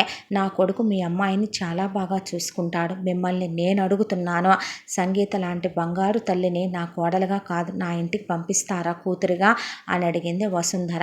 దాంతో వాళ్ళు ఏదో మాట్లాడబోతుంటే అలా ఎలా కుదురుద్ది, మేము ఒప్పుకోం అంది సంగీత చెల్లెలు. అన్నాక నువ్వు వడ్లేమ్మా అని వాళ్ళ నాన్న అన్నయ్య చెంపలు చెళ్ళు అనిపించి మర్యాదగా మాట్లాడటం నేర్చుకోమన్న తర్వాత అభి నన్ను వదిలి అలా వచ్చేస్తావా అని సంగీత మెళ్ళో అందరి ముందే తాళి తెచ్చానని 3 ముళ్ళు వేసే 9 ముళ్ళు బంగారం, దీంతో 3 సార్లు పెళ్లి చేసుకున్నాం మనమే అన్న తర్వాత సంగీత నవ్వి అభి హగ్ చేసుకున్నాడు సంగీతనే.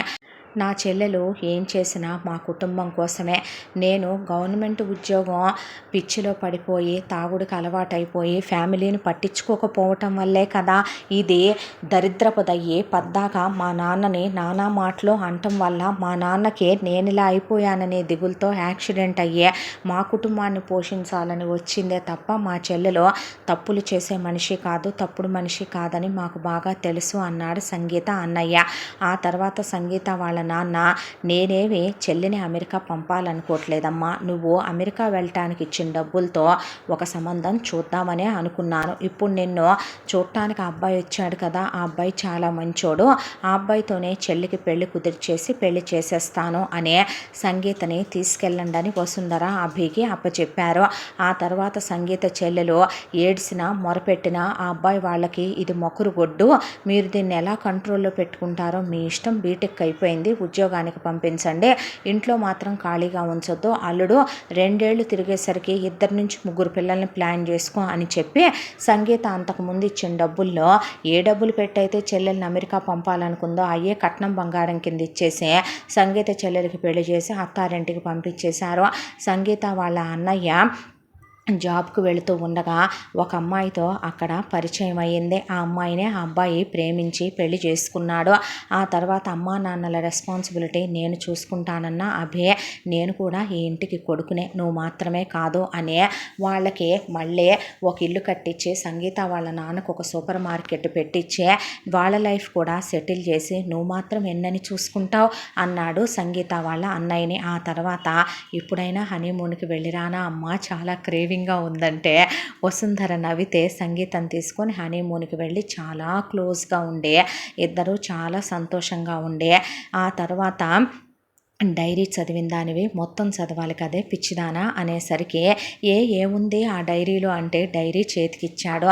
అవునా, నేనే మిస్ అయ్యానా అన్న తర్వాత ఆ అమ్మాయిని మాట వరుసకైనా కష్టం కలగనివ్వకుండా చాలా ప్రేమగా చూసుకొని, ఆ తర్వాత సంగీతకి అభికి ఇద్దరు పిల్లలు పుట్టారు. వాళ్ళతో ఆటపాటల్లో మునిగిపోయి వసుంధర భర్తతో పాటు ఆఫీస్కి వెళుతూ సంగీత అభి హ్యాపీగా వాళ్ళ రెస్ట్ ఆఫ్ లైఫ్ సంతోషంగా ఉంటూ ఈ కథ సుఖాంతం అయ్యింది.